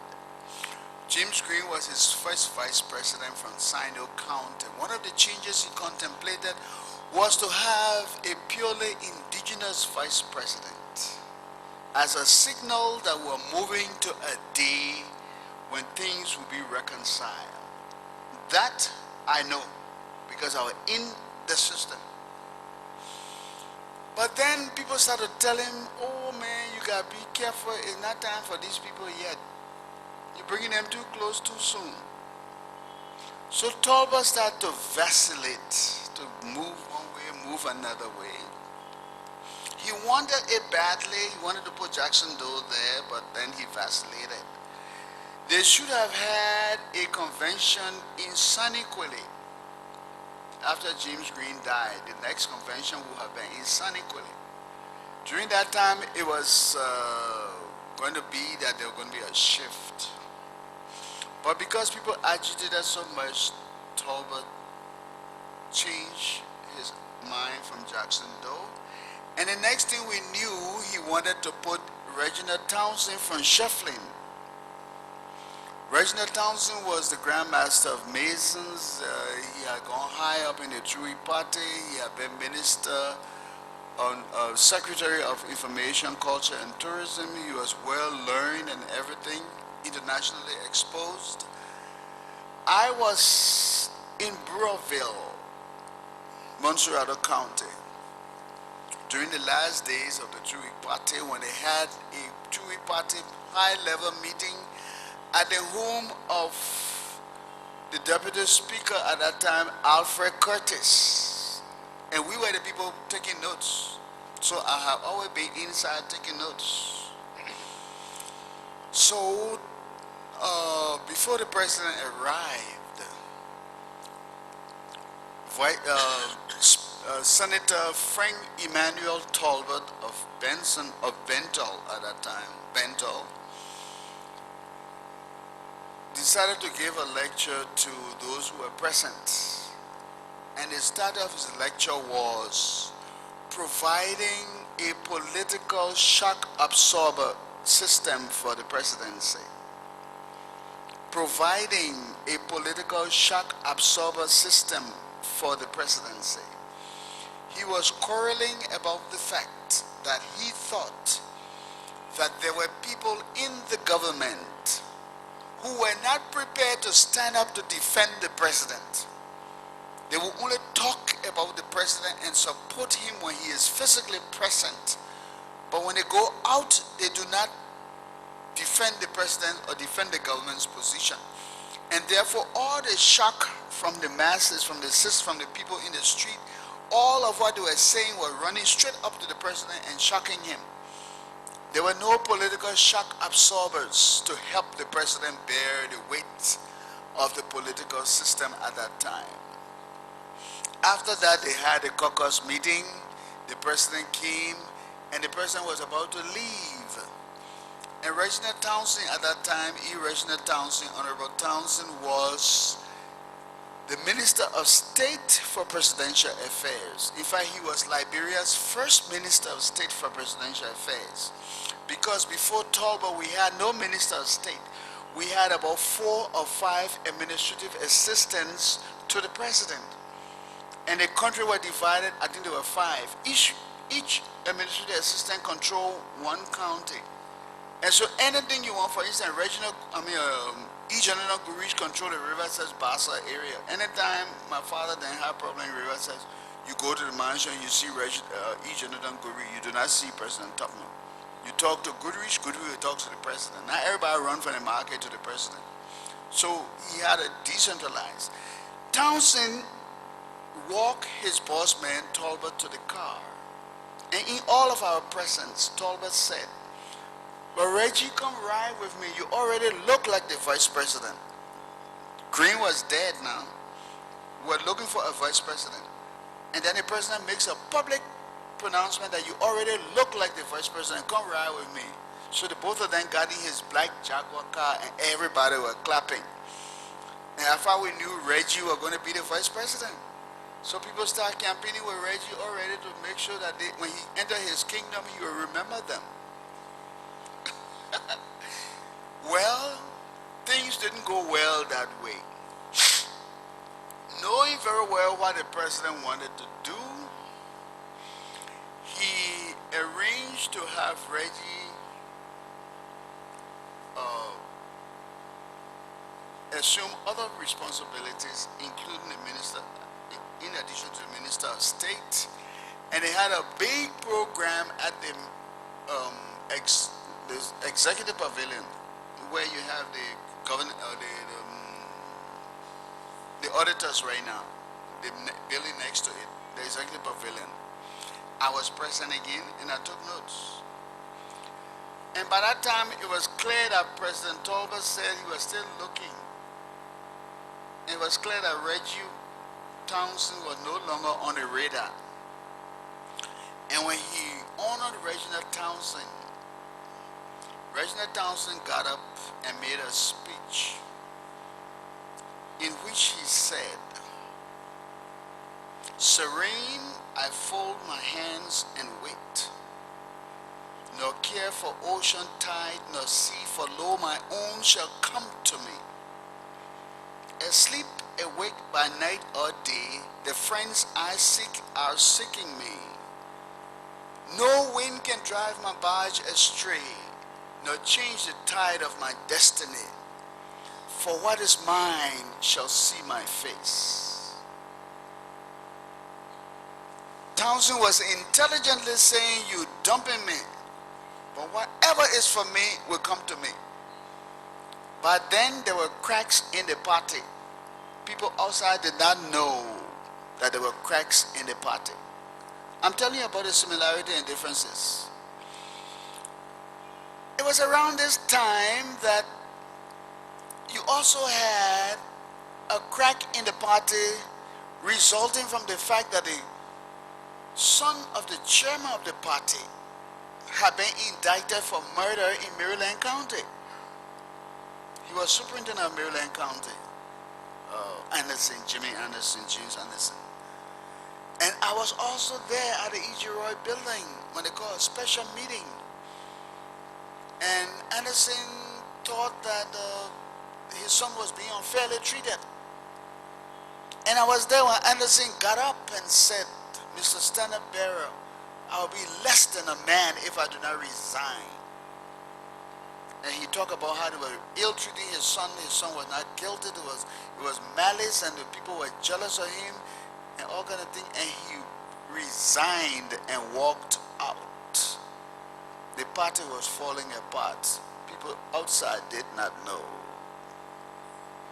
So when you want to compare the two between Talbot and the NDPL, the same thing happened in many cases. The People's Redemption Council came to power. They were all a big, happy family. They were all looking for old regime people to punish. They were all looking for what they call the Ray Ray Congo girls. It was just a big, happy family. Then somebody came and told them, or told Doe, that you cannot have 20 or more presidents in Liberia. You are the head of state. You cannot have 20 or more head of state. You make decision, the other people pass order, the person passes, the public is confused. You have to establish your authority. I will give you an example. July 1980. The coup took place April 1980. By July, I was back in the Information Ministry working, Special Assistant to Minister Gabriel Nimlin. Honorable Thomas Zuo. Thomas Zuo, member of the PRC,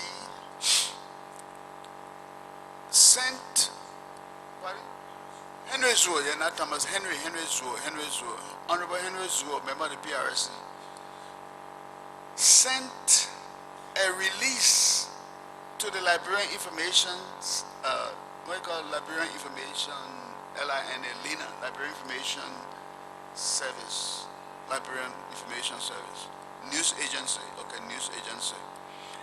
And that was a very serious release. Why was it serious? It was serious because Zuo accused not Zuo alone, but a lot of PRC people. There were many that signed that release. I have it somewhere in the world, a copy of it. Zuo and his fellows accused President Doe of corruption. This was July 1980. They said President Doe was corrupt, and his Minister of State, George Bowier, was corrupt, and that they had found a bag with some money, with some gold, with some traveler's checks in Bentall on the eve of Tolbert's departure for Zimbabwe. And when they killed Tolbert, they decided to keep the bag so they could decide what to do with it. And it was said by them in that release that the bag was given to Doe, and Doe gave it to Bowier, and they don't know what happened with the money and the gold and the diamonds and the traveler's check. So we should announce that Doe is corrupt. Now, this is just July. April was the revolution. July, they want us to announce that Doe is corrupt. And that Doe had approved for the price of gasoline and the price of rice to go up, the price of bread and the price of gasoline to go up, and it was going to cause hardship for the Liberian people. Therefore, Doe is counter-revolutionary. He's not in the cause of the people, and therefore he's corrupt.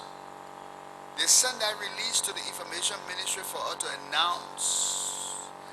And I have a living witness, Edward Okiki Davis, Director General of the news agency. He's now in Philadelphia. I can give you his telephone number, and you can ask him. Okay? So, Gabriel Neiman was out of town. I was there as a special assistant. The head of state Doe went to Tucson to spend the 26th.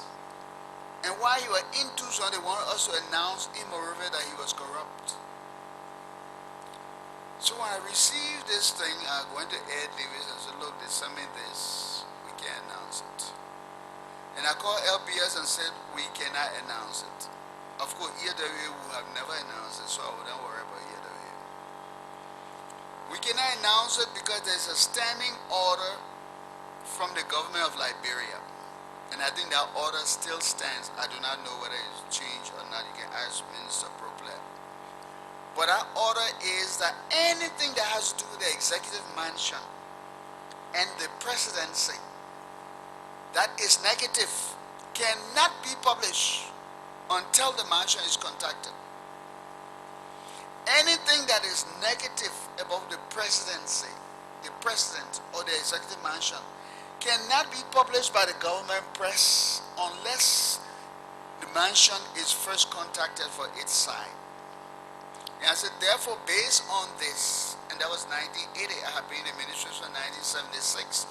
So I was 4 years in the ministry, and I knew better. I had been special assistant to about 3 ministers. I should know better. Based on this, we cannot publish it. So go and put it on the file. It will not be published. The very next day, Zuo sent a group of soldiers to get Gabriel Nimlin. Gabriel Nimlin was out of town, the Minister of Information. So I, as Assistant Minister and Special Assistant to the Minister, had to go to the Capitol building. So while I was going, I told them to bring the release along. I have photocopied it and put one on my file. Bring the release along, and I asked Mr. Edward Okiki Davis, the Director General, to accompany me to the Capitol building. I also asked Mr. Carlos Wallace Smith, who later on became member of Unity Party. He was deputy to Okiki Davis at the news agency, to accompany me to the Capitol building. So, and I drove to the Capitol building. I drove them. We got there, and we met Major Zuo or whoever. I don't know whether he was colonel or major. Anyway, we met him there. He was very calm. He acted like he was calm, but there was a storm brewing in him. He said, okay, people, we sent our release to you yesterday to publish, And until now, we haven't heard it on the radio. We just want to know what's happening. Well, I like to follow protocol sometimes. I said, well, the director of the news agency will explain to you why you didn't hear it. And Ed said, Mr. Councilman, we couldn't carry that kind of thing on the radio because it's against the head of state, and we have a standing order that anything that has to do with the mansion and the head of state, we cannot publish it until the mansion gives us a clearance. So I said, oh, so that is? He said, yeah. So just went down behind his chair with his right hand. And when he came out with AK-47. He said, line up against the wall. We line up. He had his finger on the trigger, and he started to lecture us. He said, you think that the three-party government will keep to bring back here? Is that what you think? You think that your UBF government will bring it back here? We tell you to announce that the man corrupt you, so you gotta go ask the man. The same corrupt man that man you go ask.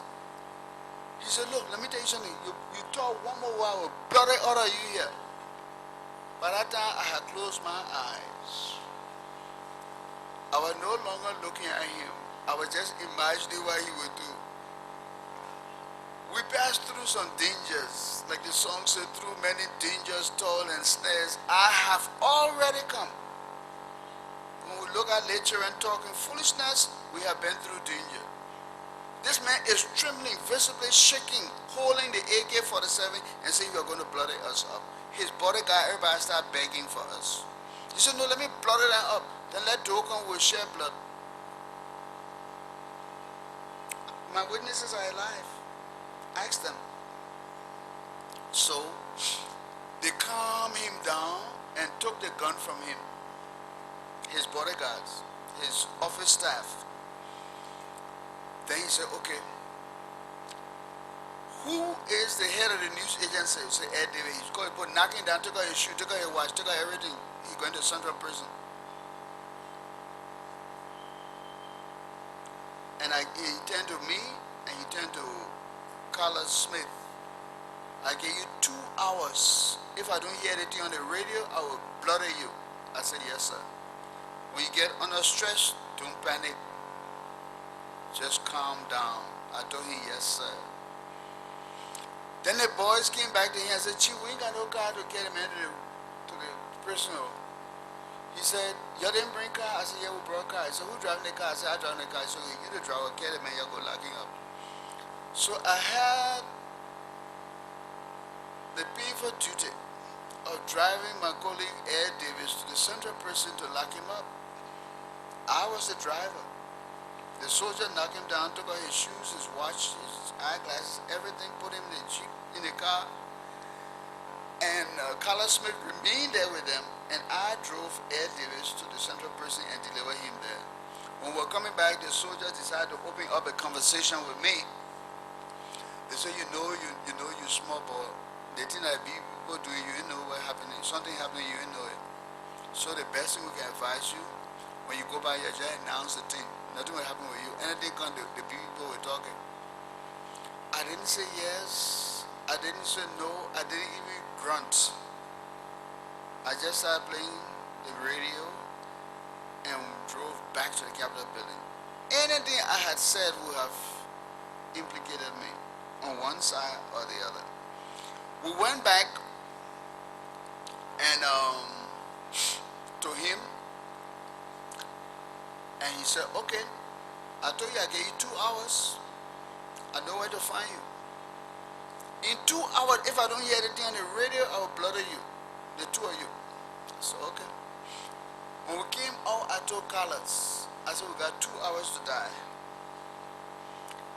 And I'm not dying because of the release. Let's go to the mansion. We went to the mansion. We met George Bowier, Minister of State. That's my other witness. He's not dead yet. I said, George Bowier, Minister of State, I have a very serious assignment for you today.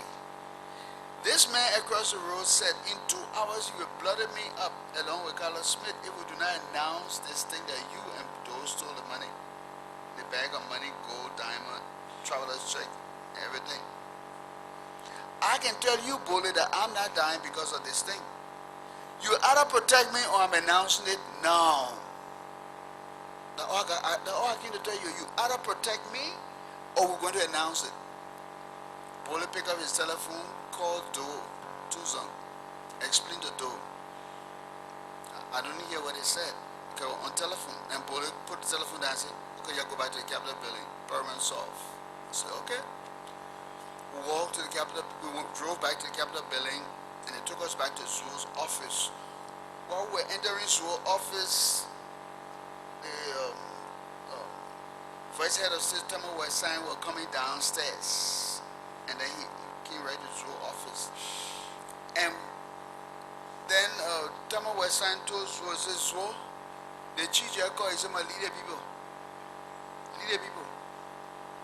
Then Zuo said, so Tama Sign, the thing will be on here, leader people.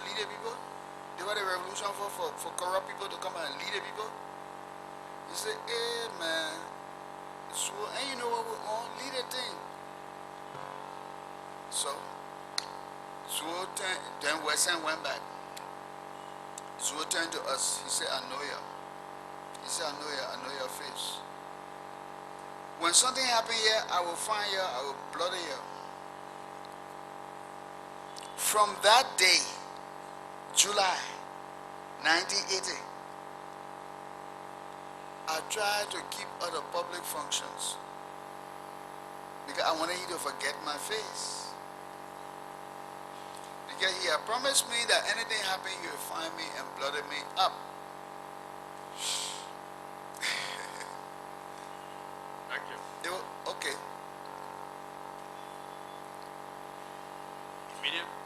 Immediately after April 12th. Immediately after April 12th, yeah. And during the early part of the first and second years,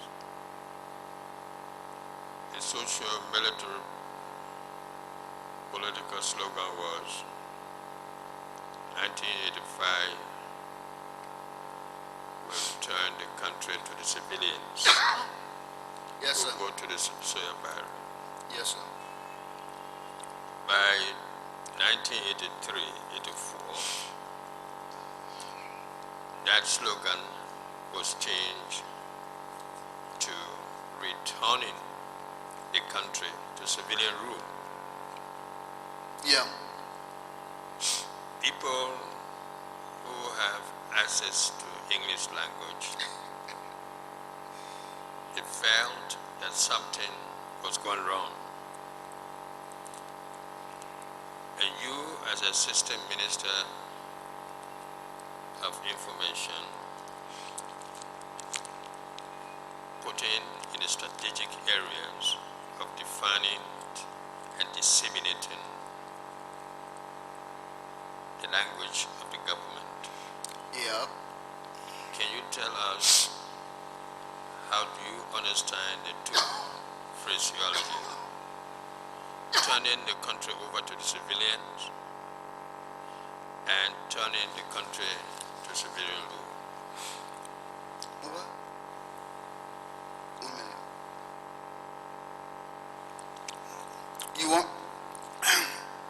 You want me to explain the difference between turning the country over to civilians and turning the country back to civilian rule?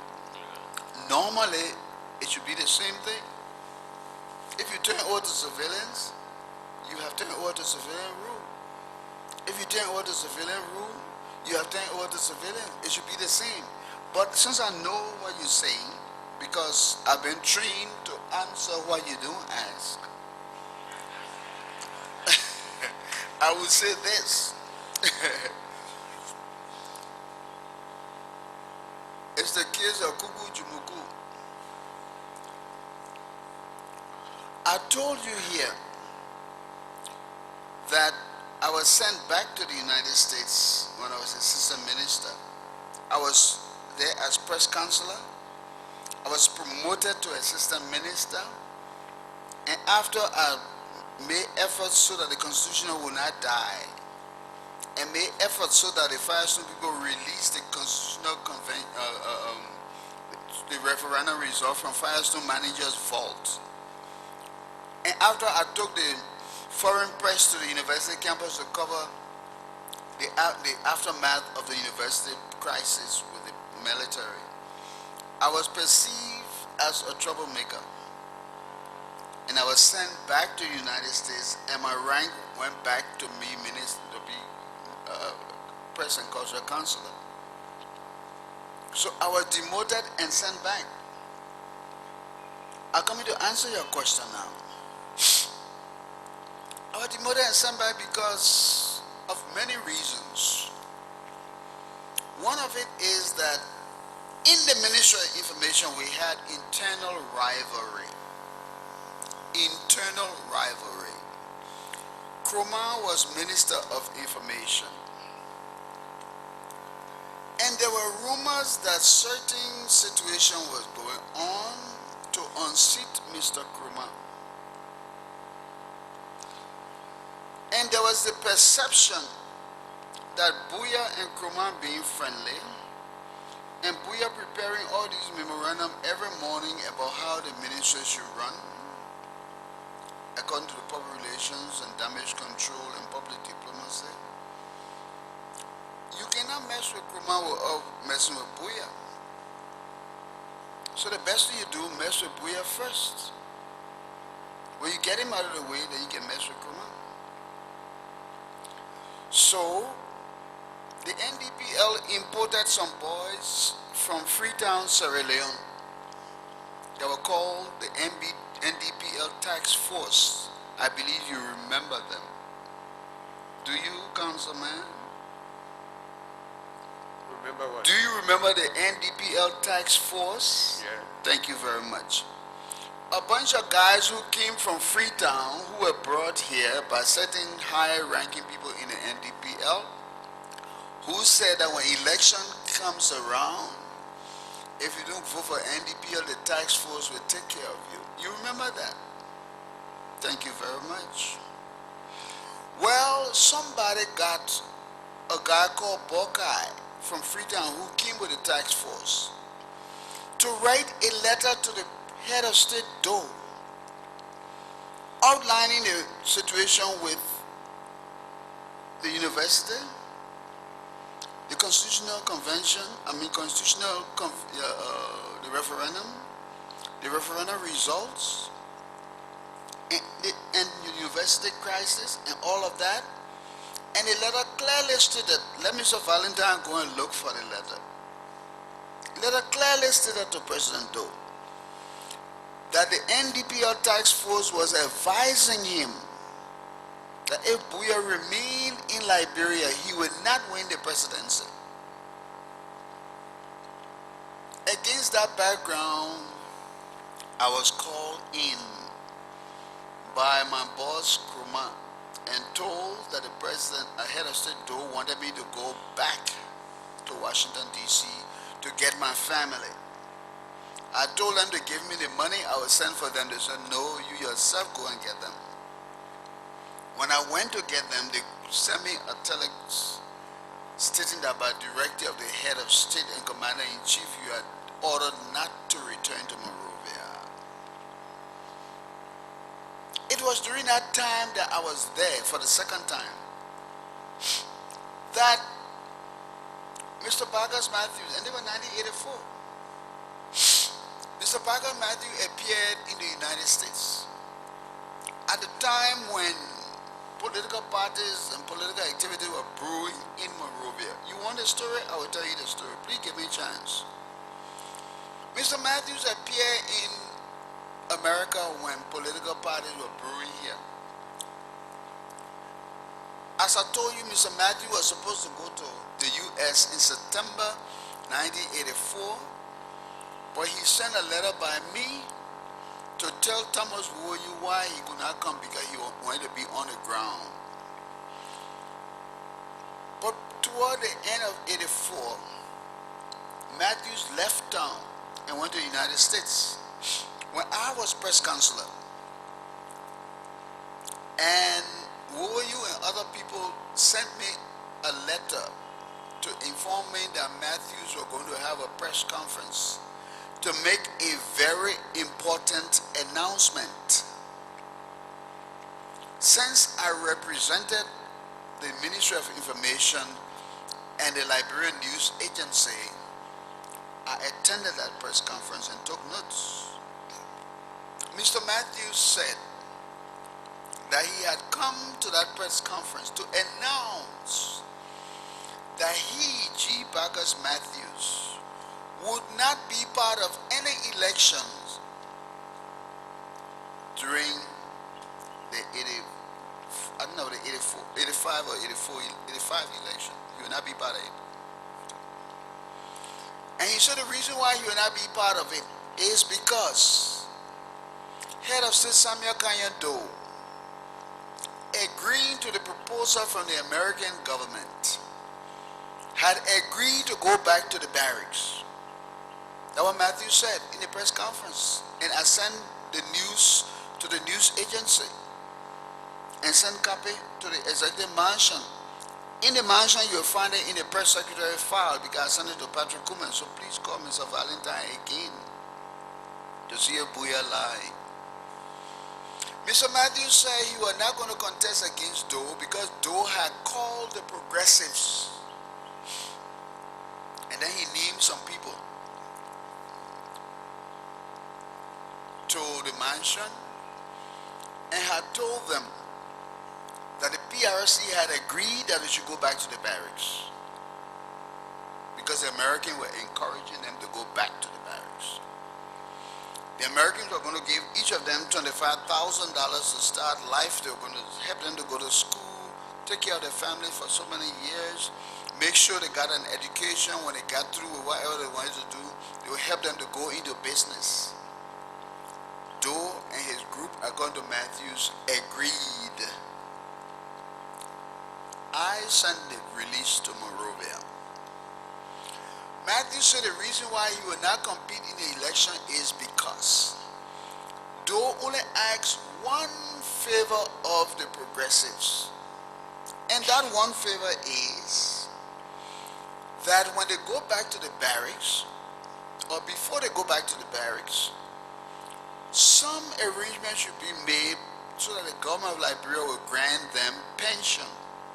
Number one. Number two, some paper must be signed, some law must be passed, or decree must be passed, that those who participated in April 12 will never be persecuted.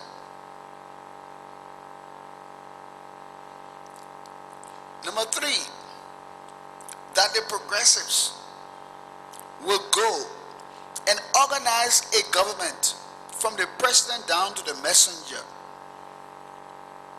and present that government to the PRC.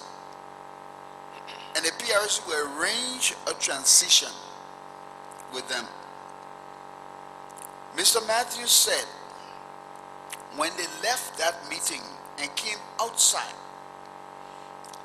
trouble started to breed within the ranks of the progressives. Everybody was anxious to know who will be what, who will support who. That was not the only thing. Somebody among them were careless enough to say that as soon as Doe will grab him and jail him and persecute him for that April 12th thing. Doe got the news. Now that's another lesson in Liberian politics. The president will get the news. No matter where you say it, in your girlfriend's room, on the bus, in a taxi, in the airplane, the president will get the news. Why? Because the president has many ears. So Doe got the news. So Matthew said that since Doe offered to turn over and the progressives themselves did not act wisely and they started to fuss among themselves and they threatened to jail Doe and the other people for the April 12th thing, Doe decided that since they don't want to take this thing and protect us, the only way we can protect ourselves is if I become president. That That was when Doe arranged, or the NDPL arranged, for military and security personnel to meet Doe at the shuffling military barracks and elect him to be their presidential candidate for the NDPL, because they said, if we do not have Doe to become our standard bearer, and if he does not win the election, when these people come to power, they will treat the army the same way they treated us in the past.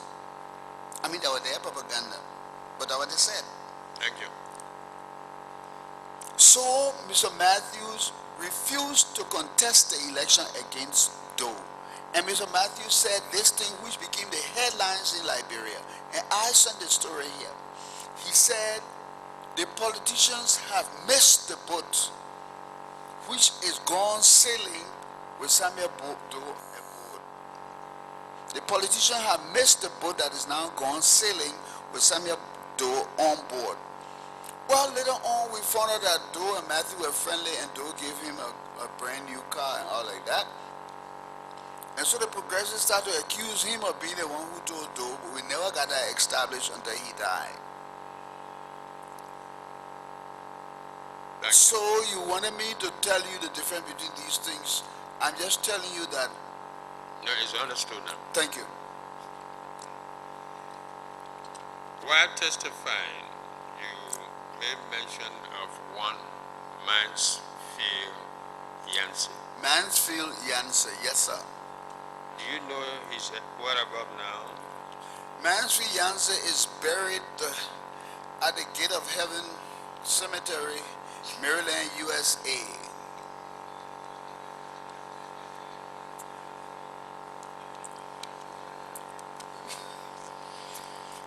The Ministry of Defense will give you records of his military career.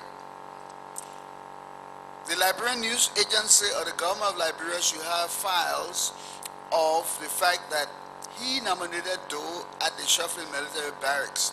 Contact the Daily Observer, they will give you a report of the day it happened, because the Daily Observer was intact. So what about Mansfield Yancey you want to know about? No, whether he is still alive. No, he's not alive. Okay, But what about his deeds that you want to know about? no. Just, But let me tell you one last thing now. yeah.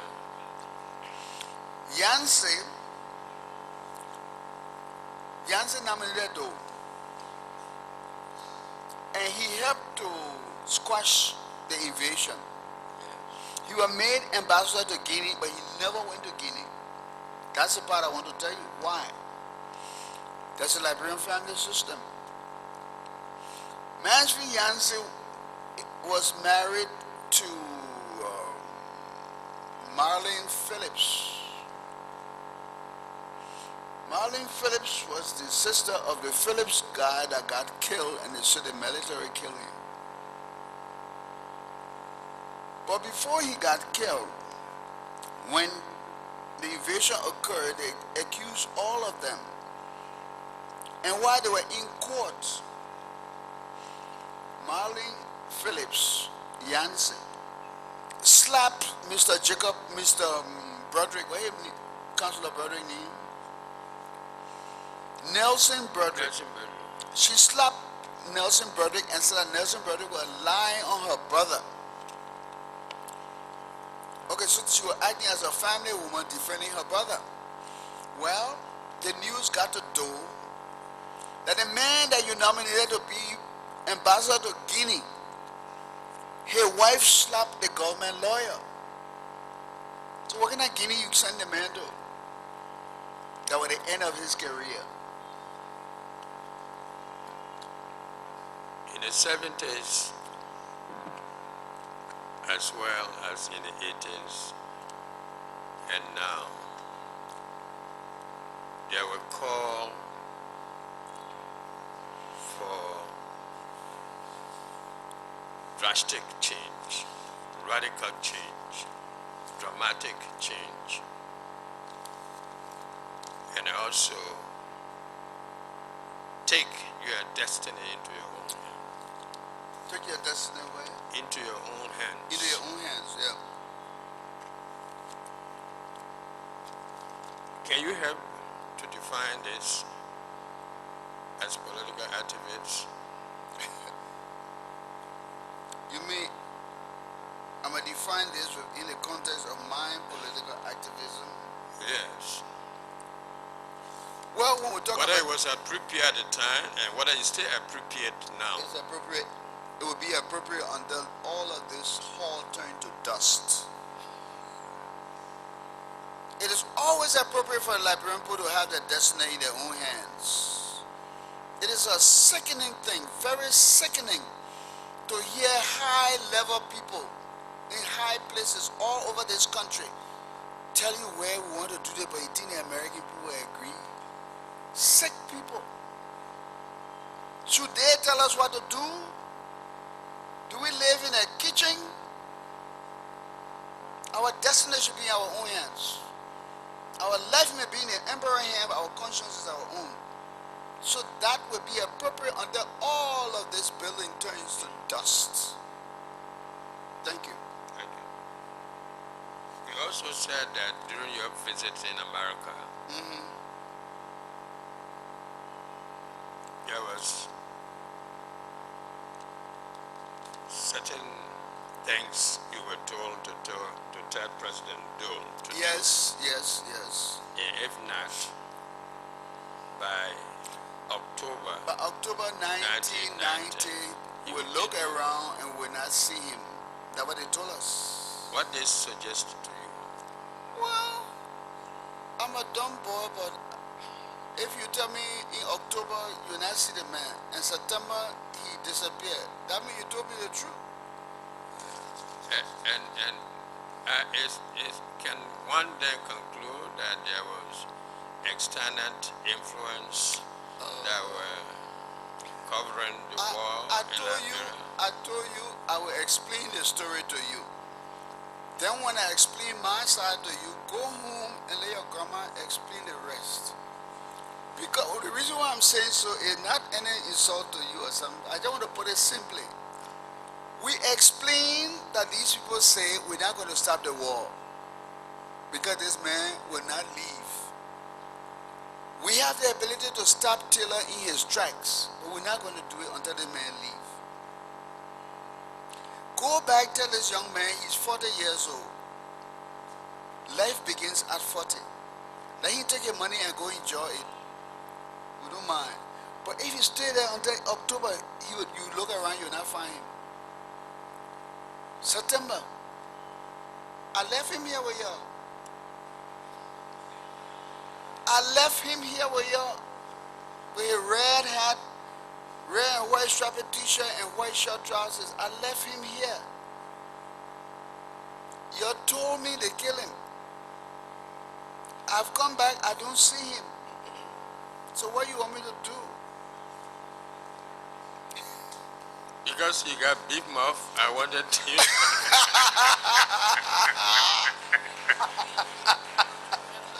Okay, now, okay. Okay, no, it's understood. No, since you want to challenge my big mouth, it's understood. since you want to challenge my big mouth, let me tell you something.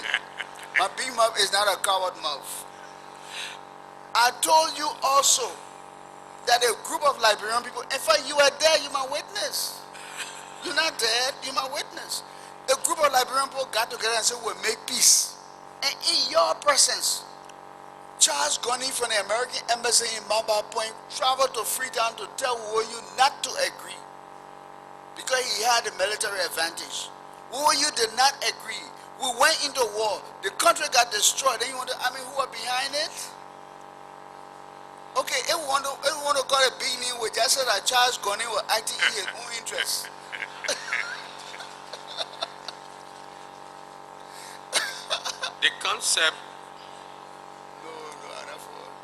The concept, the concept of TRC, Yes, sir. truth speaking and reconciling differences, is more religious Yes, sir. than secular in nature. That's true. Because the Bible, the Quran says, speak the truth. Yes, sir. When you do so, you shall be saved. why the secular concept talk about you not to give statement against yourself, Yes, sir. and if you do, will be used against you. Yes, sir. In this regard, it will be felt in the Liberian society that the religious leaders should take the front row in encouraging people to speak the truth and reconciling the differences among our people so as to reunify them for the greatest task of reconstruction. But among the religious groups in Liberia, there is reverent, a competition of superiority, a competition of who is more Liberian than the other. And how do you see the future of Liberia under such circumstances? The future of Liberia is very bright. I'm a patriot who's looking down the years. The future is very bright. If I had the power, I would die today and be born 2 or 10 years from now because the future will be better. My big mouth says so. The future of Liberia will be bright because it is true that there are misinformed people who try to drive a wedge between individuals, groups, and institutions in this country. They will burn themselves out. As I told you yesterday, Mr. Montresa wrote, 1,000 candles burn themselves out, still I read on. 1,000 candles burn themselves out, still I read on. Do you remember, Mr. Commissioner, that before we ever heard that there were going to be war in this country, I called you. In fact, you came to my office to discuss the possibility of the Muslims having a radio station. Do you remember? Thank you very much. You came to my office along with the Sharif, who was head of the Muslim Council, and somebody else to talk about the Muslims having their radio station. That was about 88. There was also a proposal for the Muslims to construct a central mosque opposite the DHL office. You remember? Yeah. Thank you very much. 88. I told you I heard what you say. I was going to take it to the head of state and President Doe, and whatever he tells me, I will get back to you. You remember? Yeah. I went to President Doe and presented to him the plan you have for a, you didn't want a radio station, you want a radio and television station. And you wanted to build your mosque, central mosque, on the street right down there opposite DHL, in that space where the children play football. They will say, Bowier? I say, yes. Do you understand Arabic? It was on Cryhead. Where they have that car park. Something you want to put down here? No, on Broad Street, on Cryhead. Okay, bro. Okay, let's say Crown here. He said, Bowier, do you understand Arabic? I said, no, sir. He said, hey. When they put talking something and now you know what they're talking? You know, I never told you this before, but now this is time for my big mouth to talk. He said, when people get on a radio station and then talking something, you will hear what they're saying? I said, no, sir. The next day you get a no taxi in town, you know, what you will do? You won't get radio station to people who you don't know what they're talking? And you wanted to build a mosque on Broad Street? I said, man, move from here, man. Well, I didn't tell you that. I came back, I told you things are under consideration. I'm a damage control guy.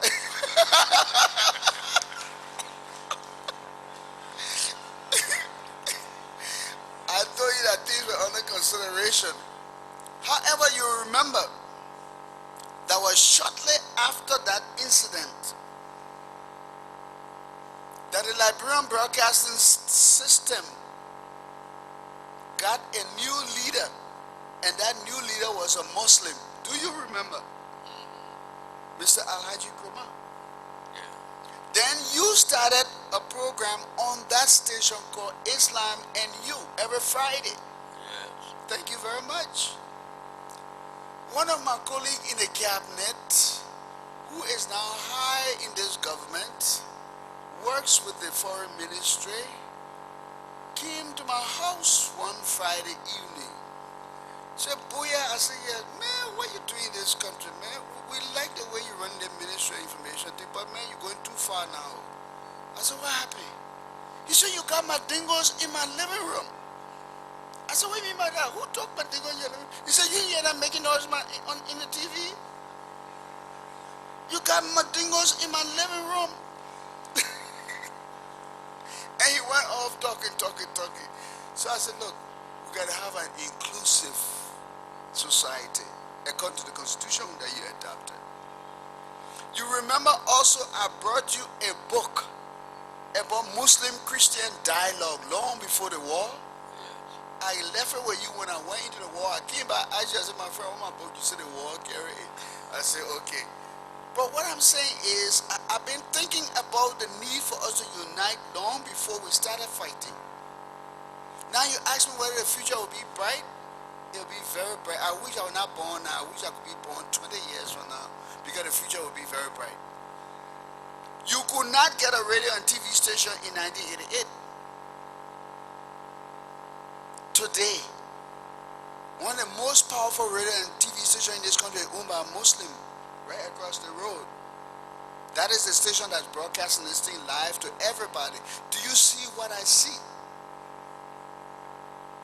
Oh, beautiful for patriots dream that see beyond the years. In 1988, what I could see is happening now.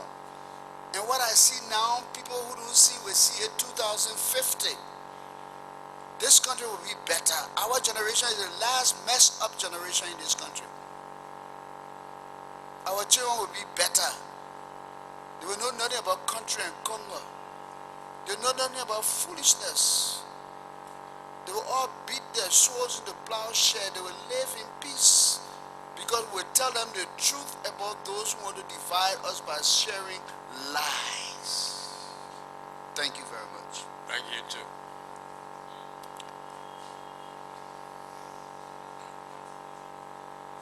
Mr. Witness, Yes, sir. if it's okay with you, we take a 30-minute break. Oh, it's okay with me to take a 30-minute break, but I just want to file one protest. I mean, not a real protest, just a small protest. Yesterday when we went for the break, we came back, you said everything over. Today, everything will not be over. We got to finish this thing. Thank you very much. 30-minute break.